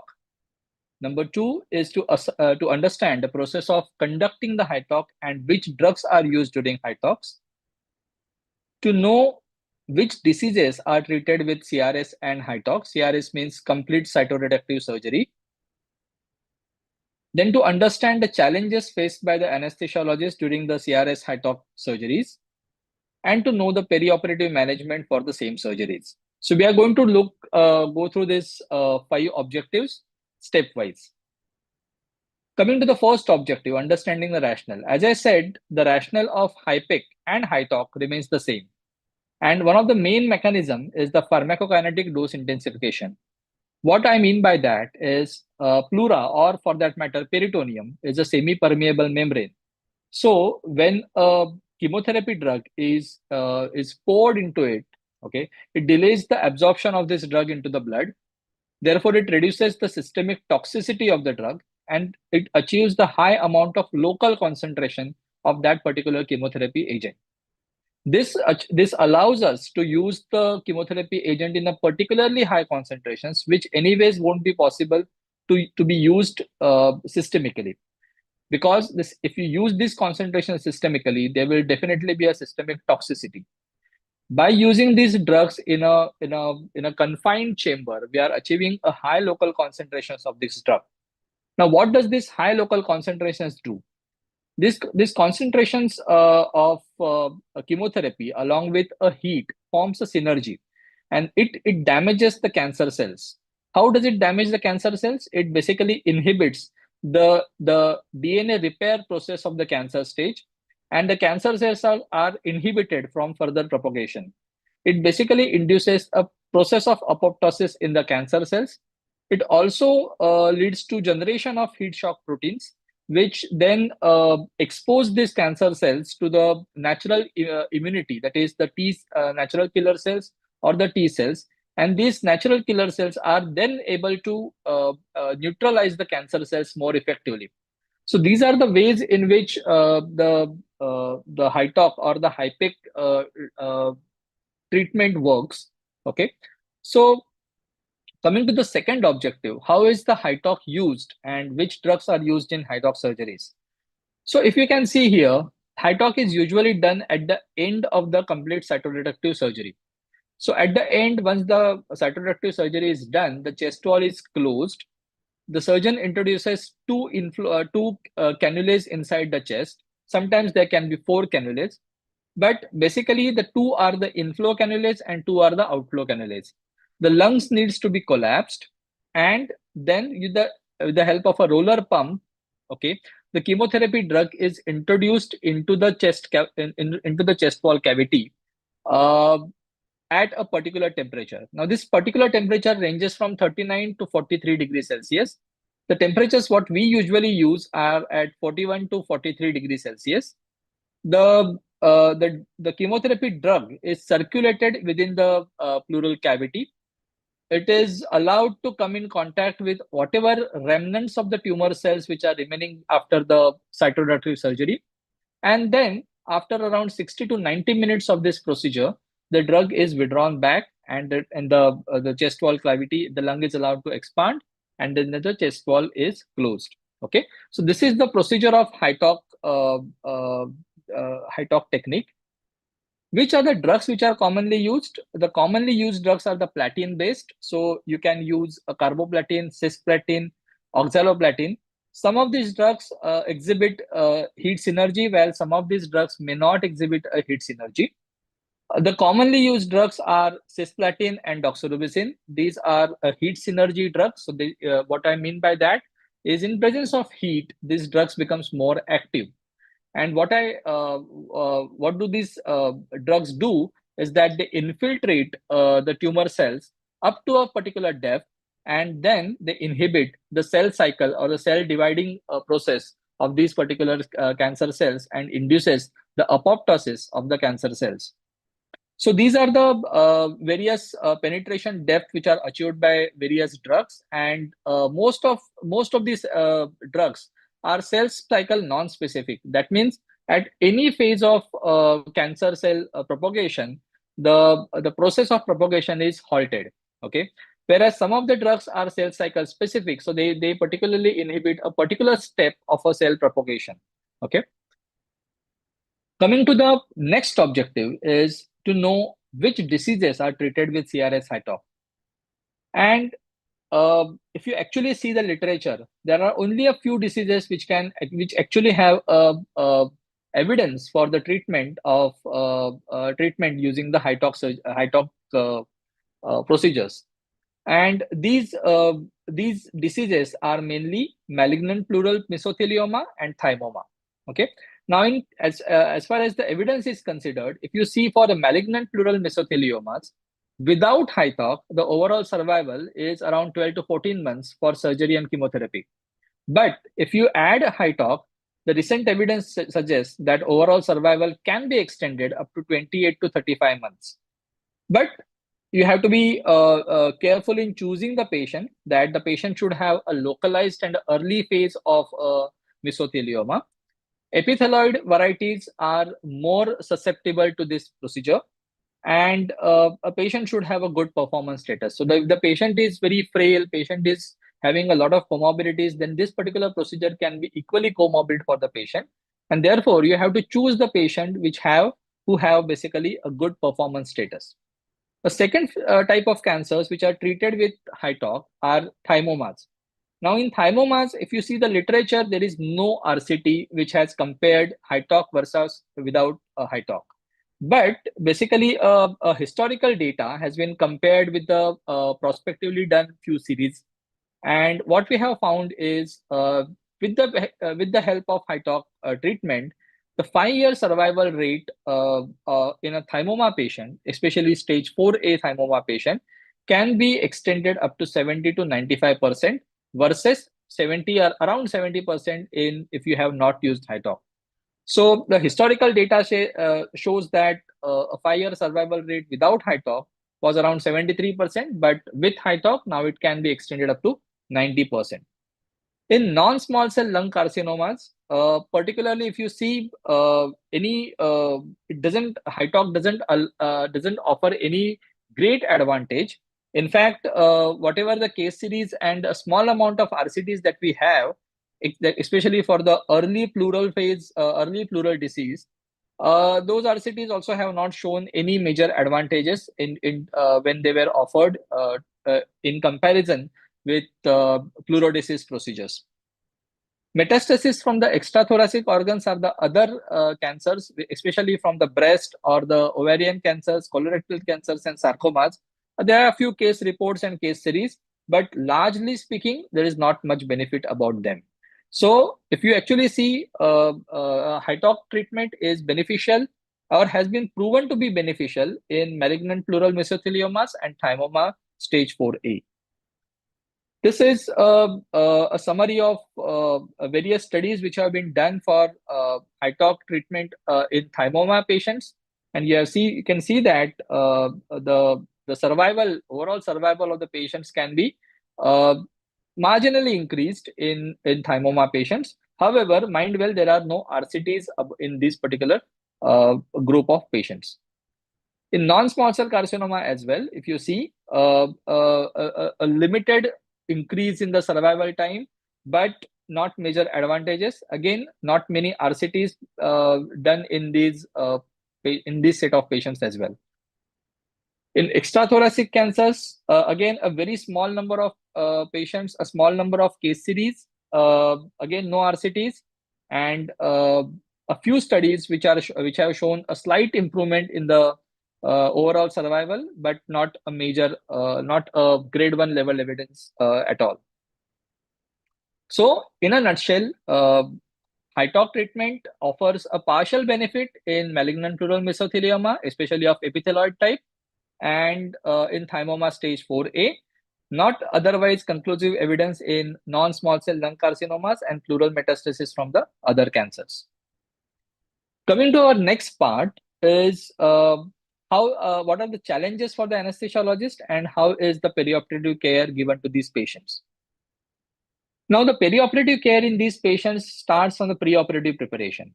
And as we all know that many a times these procedures are conducted with extrapleural pneumonectomy or a partial decortication or a complete decortication. So the preoperative tests which are commonly done for the lung resection surgeries also hold true for these particular surgeries, especially the pulmonary function test and estimation of a residual lung function. What I mean by that is the predicted postoperative function is very essential. Assessment of cardiac function is equally important. So a 2D echo is always almost always done, especially with a particular watch on the pulmonary hypertension. If it is present, then it can increase the risk to the patient. A stress evaluation of the heart is also essential, especially if the patient is carrying some comorbidities like hypertension, diabetes, which are long-standing and poorly controlled. Nutritional optimization and anemia correction is essential part for any thoracic surgery, but more so for the hypox surgeries, because these are very comorbid surgeries and patients should be optimized properly before in the preoperative period. Bronchodilators are often used for the patients who have a history of a COPD or who are sort of responsive to the bronchodilator treatment evident on the PFTs. Muscle training and breathing exercises are equally important as they help the patient to improve their functional capacity. A multidisciplinary discussion with the surgeons, with the pulmonologist, physiotherapist, nutritionist is very, very essential, and it always helps in deciding which is the best candidate for this sort of comorbid procedures. Coming to the intraoperative management, most of these procedures do require epidural analgesia because these procedures are done with an open thoracotomy. Especially the posterolateral thoracotomy is definitely benefited by the epidural analgesia. Lung isolation devices, which are either a blocker or a double lumen tube, anything can be used. But especially if you are using going ahead with a extrapleural pneumonectomy, then a double lumen tube on the opposite side is always better. Arterial line and central venous lines are secured. Arterial line basically helps in hemodynamic management, whereas the central line not only helps in measuring the CVP post-op period, but also is important for administering vasopressors during the surgeries. Cardiac output monitoring is commonly used, and we at our center many a times use FlowTrack. I'll come to the cardiac output monitoring part little later. Temperature monitoring and warming devices are definitely required during these procedures. We often use a nasopharyngeal temperature probe and the warming devices, which are a fluid warming device and airflow warmer are used as well. We always follow a protective one lung ventilation, as Dr. Priya said. We used a low tidal volume, 4 to 5 ml per kg, with the individualized PEEP, which is calculated from the driving pressures. A lowest possible FiO2 which maintains the saturation above 94%, and we allow some degree of permissive hypercapnia so far as the pH stays above 7.2. So this is basically intraoperative management. During the CRS phase, that is a cytoreductive surgery phase, there are few challenges which are offered to the anesthesiologist.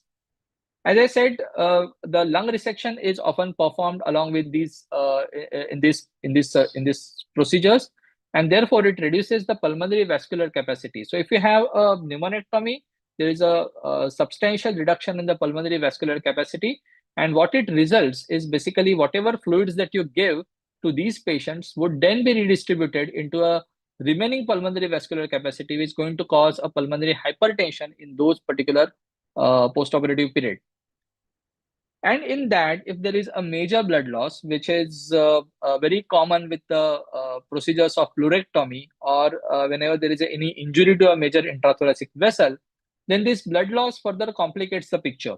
So if you have a lung resection and a major blood loss happening together, then that is not a good situation for the patient, because, as I said, your lung resection results in reduced pulmonary vascular capacity, whereas major blood loss forces you to give more fluids and blood products, and which can complicate the pulmonary hypertension in the post-operative period.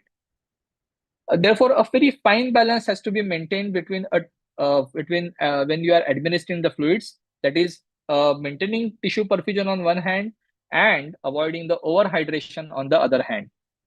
And for that, we often rely on the dynamic monitoring indices in a non-thoracic surgeries, which are like pulse pressure variations or stroke volume variations. But in thoracic surgeries, these indices are unreliable because your chest wall cavity is open, intrathoracic pressure is not fluctuating, and therefore dynamic indices are not of use. Then what do we use? Is we often focus on the stroke volume and titrate the fluid as per the stroke volume, which can be given by the monitors like FlowTrack or a PICO.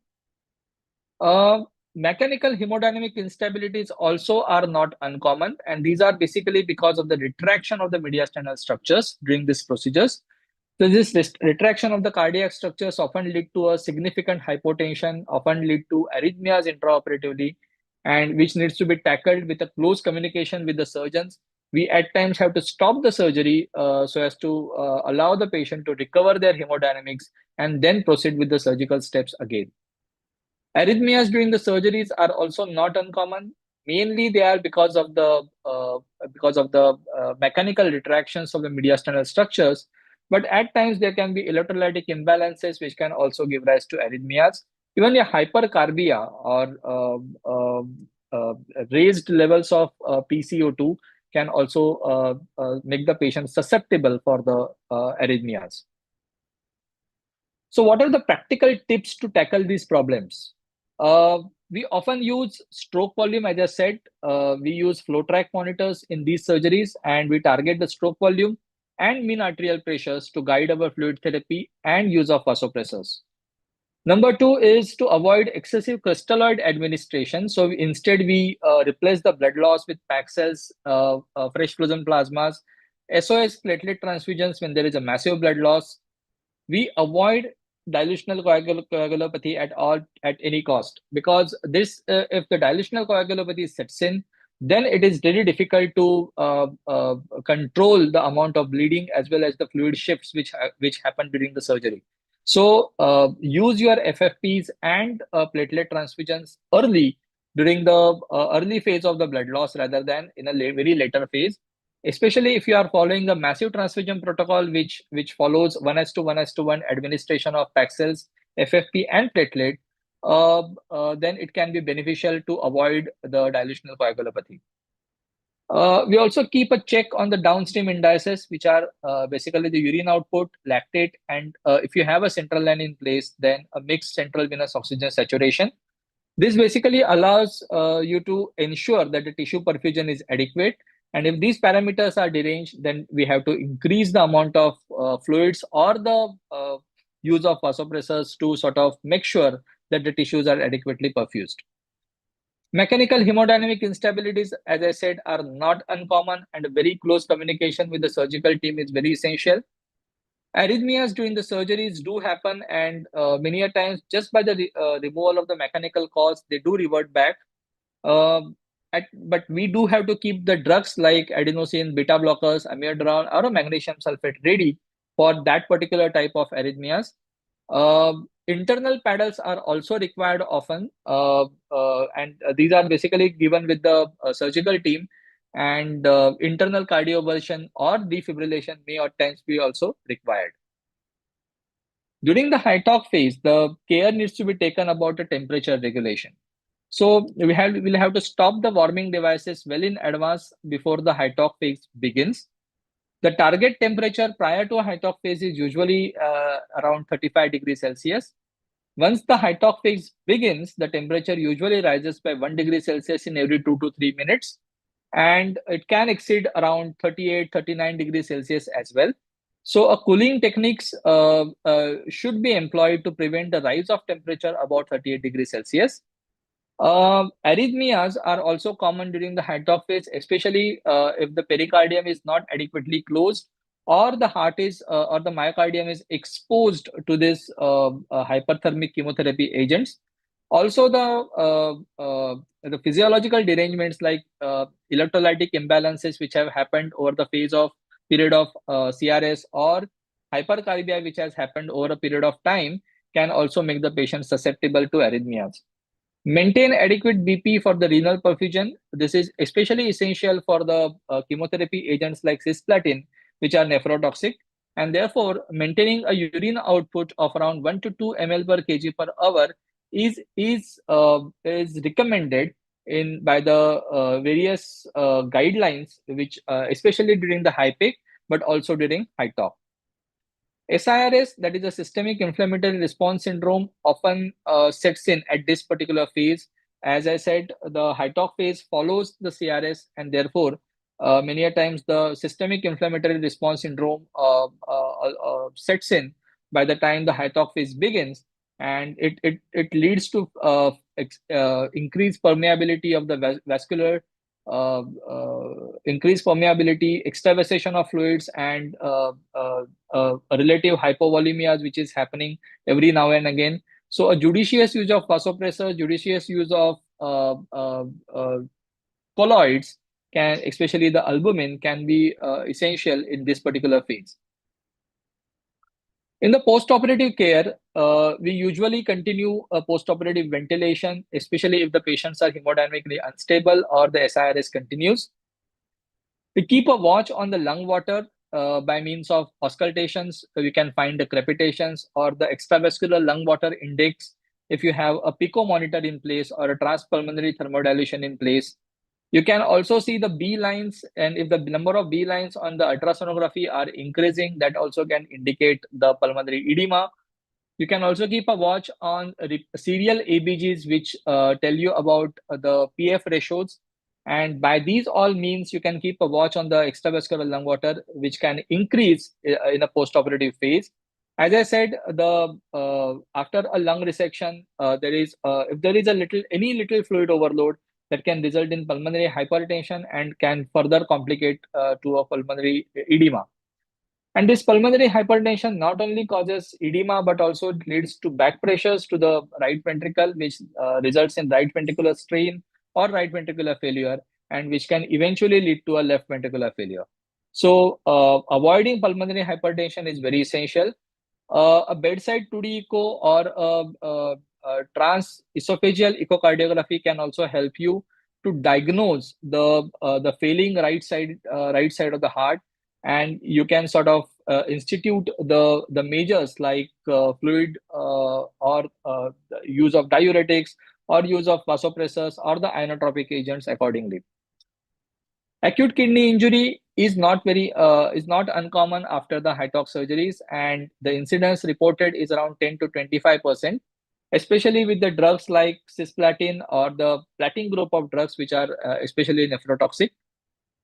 Arrhythmias and pericarditis do happen in a post-operative period as well, not only intraoperatively, but also continues to happen post-operatively. So they need a treatment according to the hemodynamic status and according to the type of arrhythmias that the patient is having. Overall mortality of these procedures is around 2 to 3%. So these procedures are not simple procedures. They are sort of comorbid procedure. The Clavin-Dindo 3 or 4 major morbidity happens is around 30 to 40% after the HITOX surgeries. So by all means, these surgeries are not simple surgeries. These are very demanding surgeries. They result in blood loss. They result in SIRS. They result in various cardiovascular hemodynamic instabilities, organ toxicities as well. So selection of the patient is very essential, especially when HITOX is considered. So finally, a take-home message. CRS plus HITOX surgeries are basically used in the treatment of two major types of cancers. One is your malignant pleural mesotheliomas, especially of epithelioid type, and the thymomas stage 4A. These are the complex high-risk procedures with a mortality risk of 2 to 3%. So a careful patient selection is very, very crucial. Management of major blood loss, one lung ventilation, hemodynamic instabilities, arrhythmias, and risk of chemotoxicities are the major challenges for the anesthesiologist. Advanced monitoring, careful fluid administration, and continued post-op vigilance are keys to the success. Thank you very much. I'm happy to receive any questions. Thank you. Thank you, Dr. Swapnil, for that masterclass on a highly complex procedure. Now, moving on to the next session, our final session brings us to one of the most fascinating frontiers in thoracic anesthesia, non-intubated video-assisted thoracic surgery. To unpack this, we have Dr. Jyoti Moy from Medanta, Gurugram. It is a distinct honor to introduce Dr. Das. He is the director of Institute of Anesthesiology and Critical Care, Medanta, the MedCity in Gurugram, one of the largest and most high-volume tertiary care anesthesia department in the country. We are truly privileged to have him share his expertise with us today. Dr. Das, a very warm welcome to you, and the virtual podium is yours, sir. Thank you, sir. So I hope my screen is visible. It's visible, sir. Yeah. Thank you, sir, for giving me the opportunity. And without losing much time, so my topic will be on NIVATS. It is non-intubated video-assisted thoracic surgery, and it was first described in the year 2004 by Pompey. And the patients were posted for VATS with resections, and they used the epidural catheter, thoracic epidural, and they maintained a spontaneous respiratory effort. And in its classical form, the NIVATS is like no mechanical ventilation. There are no tubes introduced into the trachea or airway, and no general anesthesia is given. Patient is awake, and it is synonymous with awake VATS, AVATS. But nowadays, with the passage of time, it has been modified, and then now it's like we can give general anesthesia. They've been describing it, and it's like GA-VATS, like general anesthesia, used during the same technique as non-intubating VATS, and it can be with or without the use of muscle relaxants. So the modalities of oxygenation and ventilation in such patient is like spontaneous respiration with oxygen mask or venturi mask, and we can use a high flow nasal cannula or a TRIVE machine like transnasal humidified rapid insufflation ventilator exchange, and we can ventilate or oxygenate a patient via supraglottic device, and we can use a jet ventilator as well as the BiPAP. So these are the various modalities of oxygenation and ventilation during GA-VATS.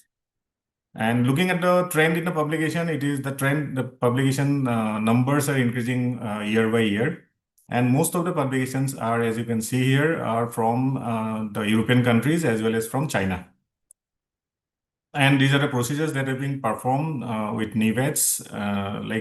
Most of the procedures are lobectomies and followed by thoracic sympathectomy and lung biopsies. And as you can see, the various countries, they are contributing a lot into the development of NIVATS with increasing number of procedures being done. But back home, we have a few apprehensions related to NIVATS. Like our understanding is like it compromises patient safety, and it is still in an experimental stage, and it is difficult to perform. And certain questions that come to our mind is why to keep the patient awake, first of all, during such a major procedure, and why to try NIVATS when we can very well secure the tube. Like we can very well go for IVATS, intubating VATS. Why to keep go for NIVATS, and why to keep the spontaneous breathing in such a major procedure? It is always better to make the patient comfortable and ventilate. And the back of the mind, it's like, what if something goes wrong? And should we start the procedure just for the sake of doing it? And what we are gaining out of it? Does it have any benefit over IVATS or GAVATS?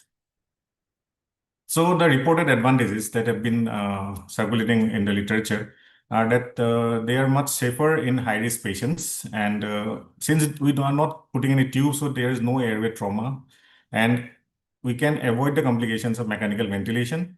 And there are reports of potential immunomodulatory on oncological benefits in with NIVATS. And because we are not ventilating, so there is a less stress response, and overall patient satisfaction was reported to be improved.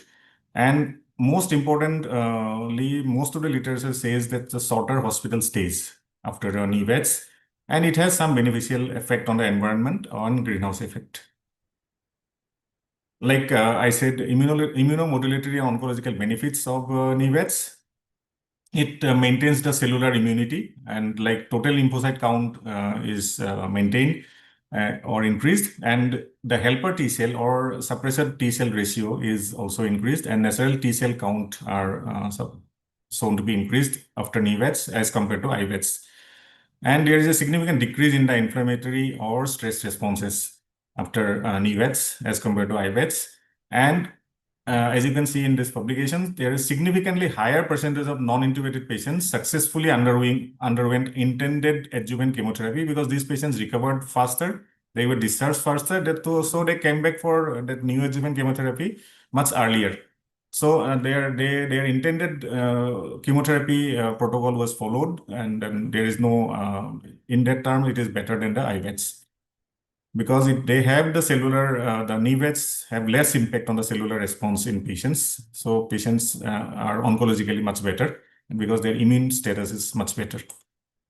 As you can see here, that the natural killer cell in the graph, the gray line shows that the natural killer count is normal, much more higher than the intubating beds, and interleukin-6 levels are lower than those on intubating beds.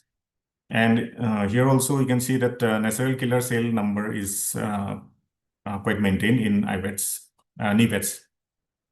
And this is a report of 10 years experience, and they have said the AWACE video-assisted thoracoscopic surgery seems to be beneficial in reducing the incidence of postoperative pulmonary complications in high-risk patients, as assessed by the ERISCAT score of Carolina.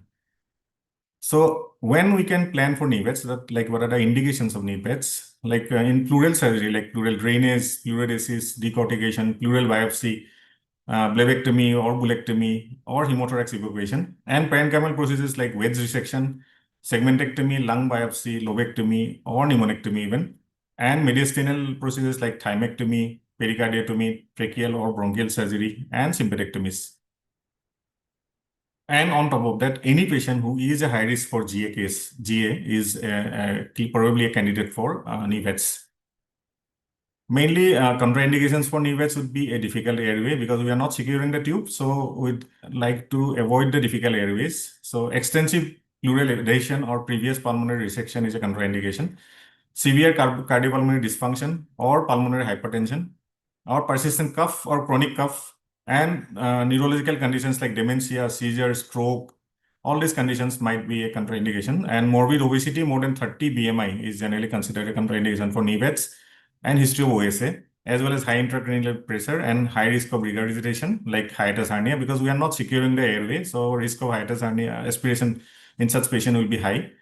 And if the patient has any resting hypoxemia or hypercarbia, probably he is not a good candidate. Coagulopathy, because we are putting some regional blocks for the pain relief. So in coagulated patient, probably it's not a good choice. And if the patient has contralateral phrenic nerve palsy, so it will be a contraindication, and ASA physical status classification more than 3.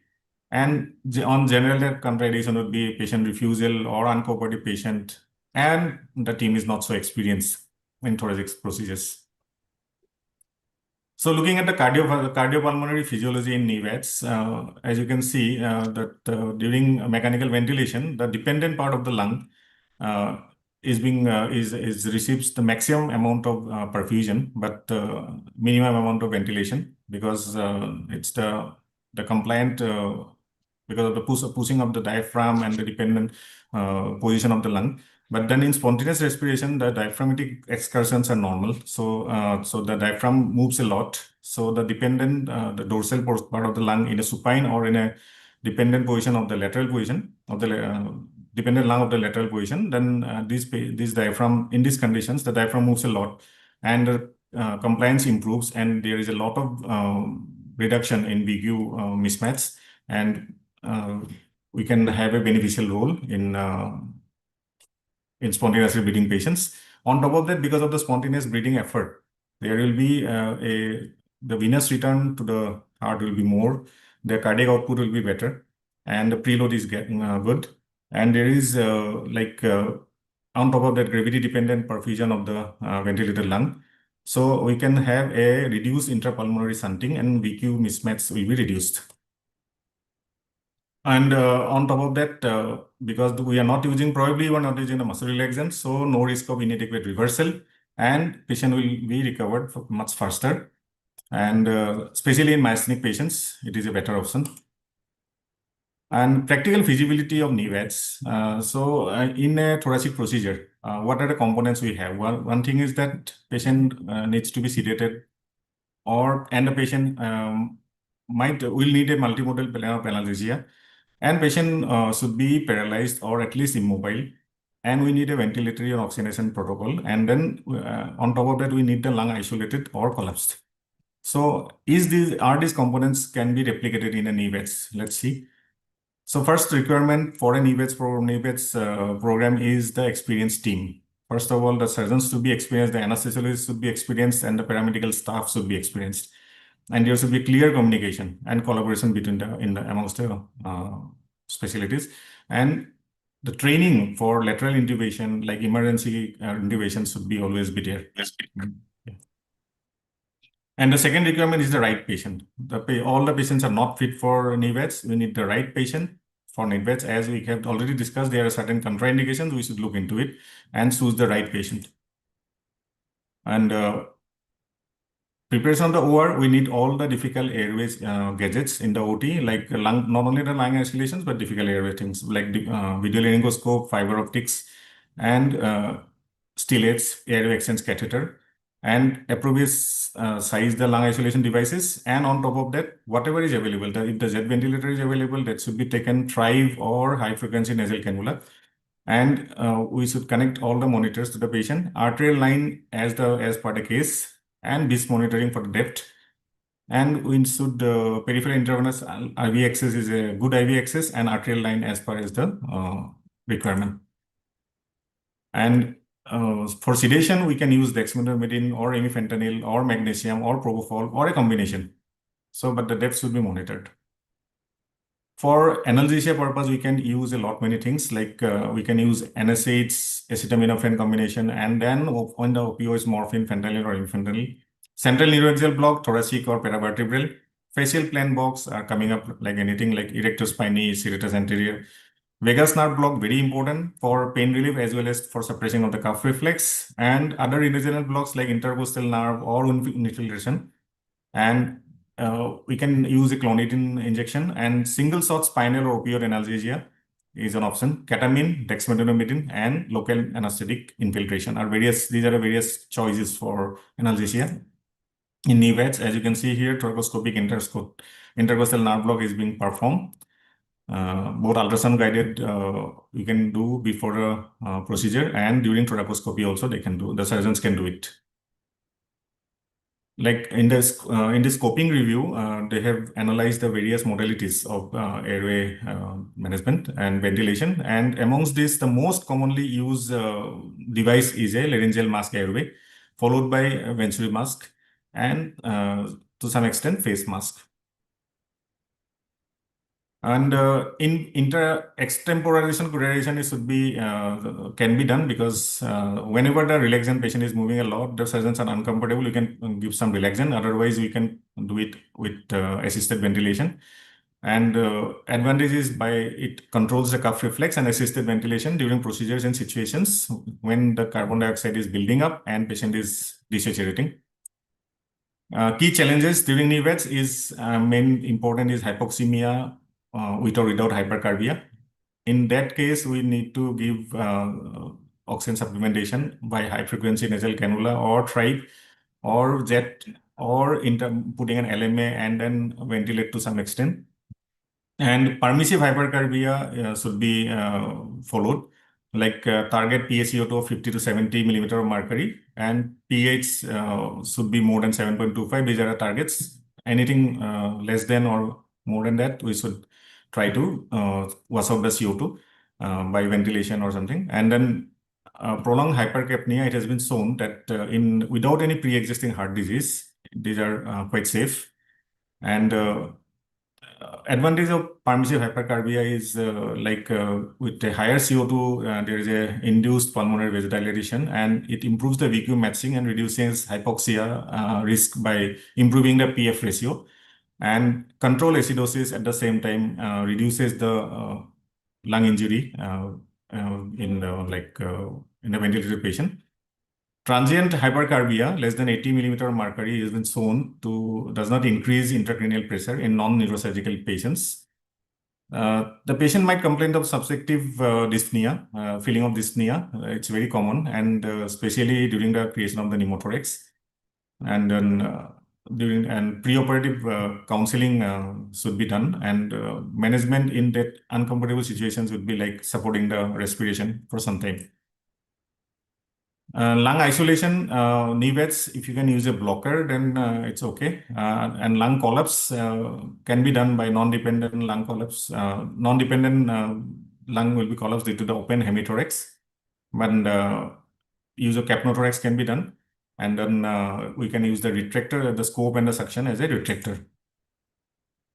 The problem is the choking cough. The patient often complains of a cough, repeated vigorous cough in between, because the irritation of the lungs and trachea from surgical manipulation and then mediated by the vagus.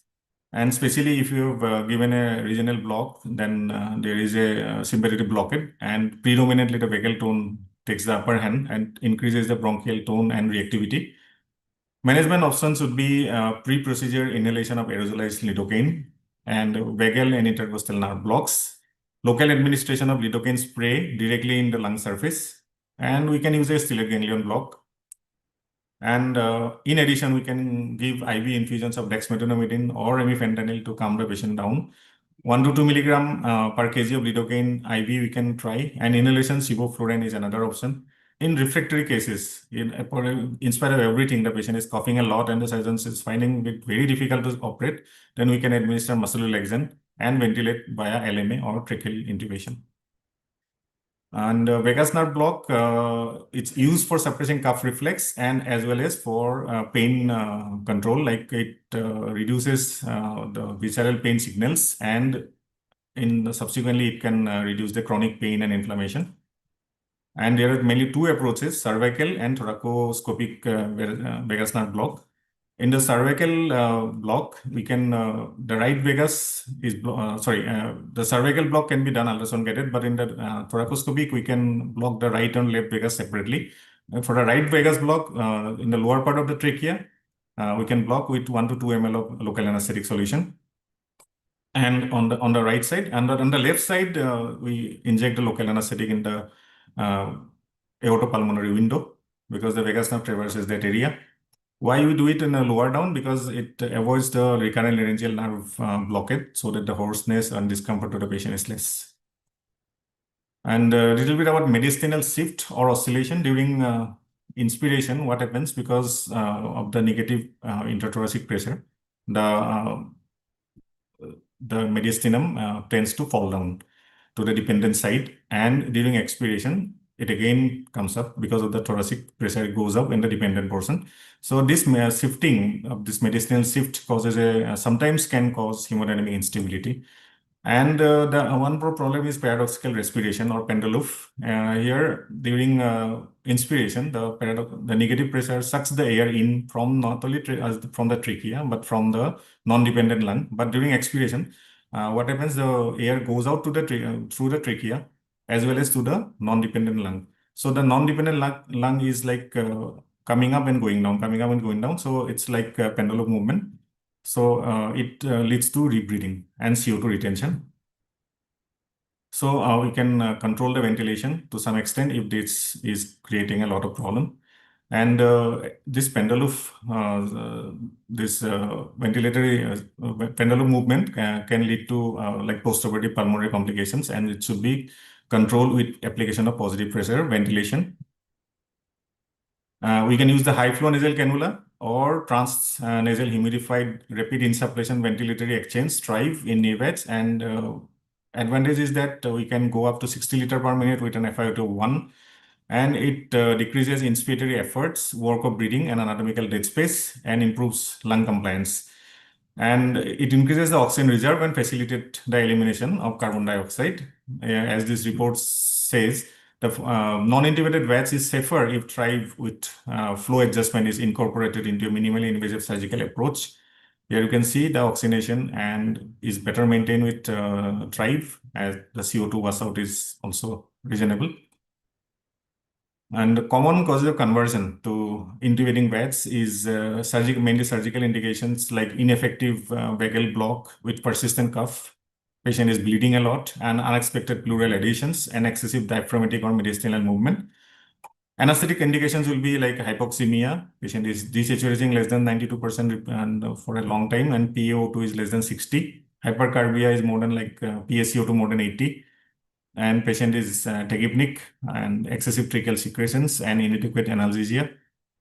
Hemodynamically, patient is not doing well, and excessive patient anxiety is there. So the overall conversion rate is 1.3 to 3% as reported in the literature.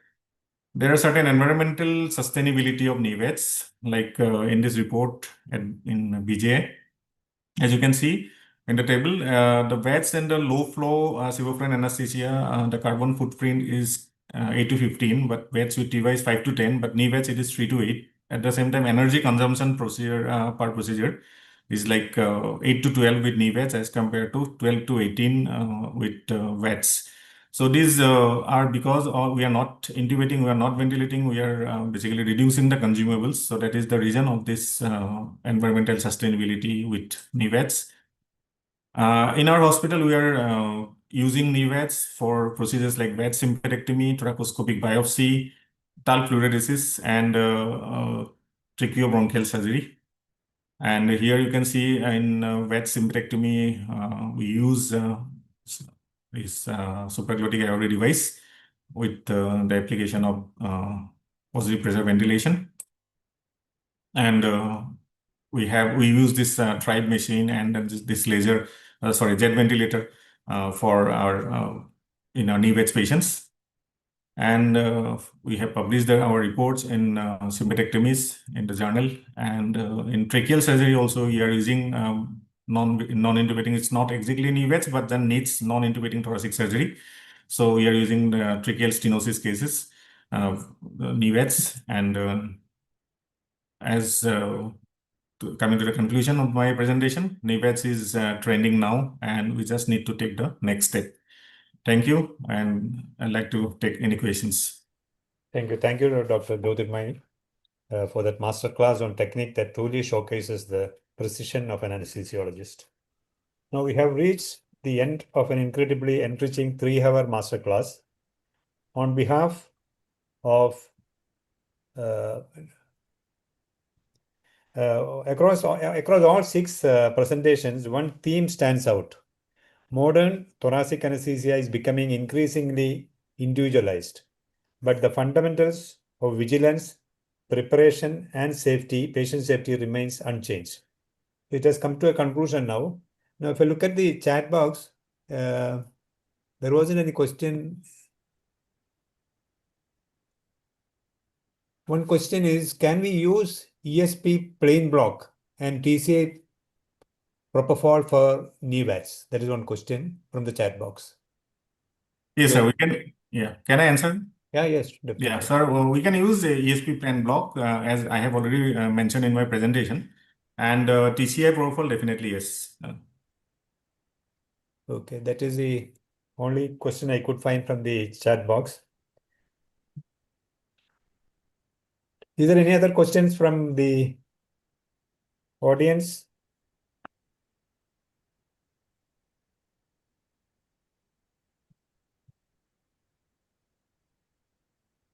If there are no questions, then it's already time also. On behalf of the organizing team, I would like to extend our deepest gratitude to Dr. Sudhir, Dr. Rahul, Dr. Priya, Dr. Swaroop, Dr. Swapnil, and Dr. Jyotirmay for beautiful presentation. Thank you all. Thank you, sir. Over to Dr. Srinivas. Thank you. Yeah. Thank you very much, sir. Thank you particularly Dr. Ramdas sir for coordinating the meet and appropriately summarizing at the end of each speech and doing overall summary. It is, I think, it will be useful for all the members who are present here, including postgraduates. And I also thank all the speakers, Dr. Sudhir Kumar, Dr. Rahul Kumar, Dr. Priya Ranganathan, Dr. Swarupri, Dr. Swapnil Parab, and Dr. Jyotirmay Das. It was a wonderful, excellent presentation, particularly with the appropriate use of the audiovisual aids. And I am sure it will be useful for all the practitioners, particularly who are into thoracic anesthesia and also the postgraduates. It will be very useful for them. Thank you. I particularly thank the administration of and the leadership of National ISA and College of ISA for giving us this opportunity and for providing the logistic support. Thank you, one and all. Over to you, Dr. Rajiv Gupta, sir.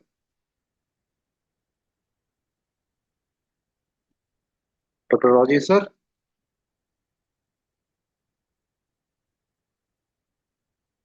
Yeah, I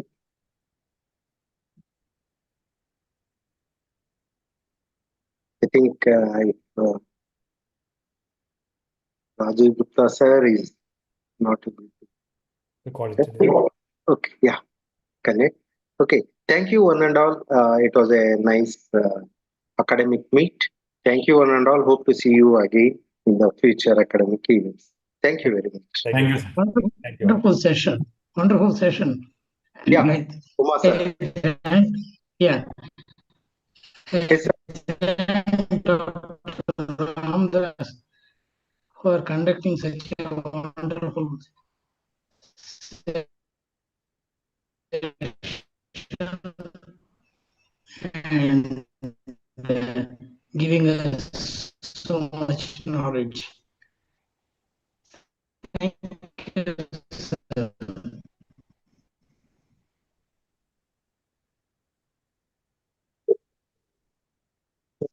Thank you. Thank you, sir. Thank you, sir. Thank you, one and all. I think we can conclude the meeting. Dr. Rajesh, sir, the meeting is Hello, over. am I audible? You can. Am I audible? Thank you very much. Thank you Yeah. very much. Yeah. Shall I close it? Oh, thank you, sir. Yeah. Thank you, one and all. We're going to close the meeting. Good night and long live ISA and College of ISA. Thank you. Thank you, sir.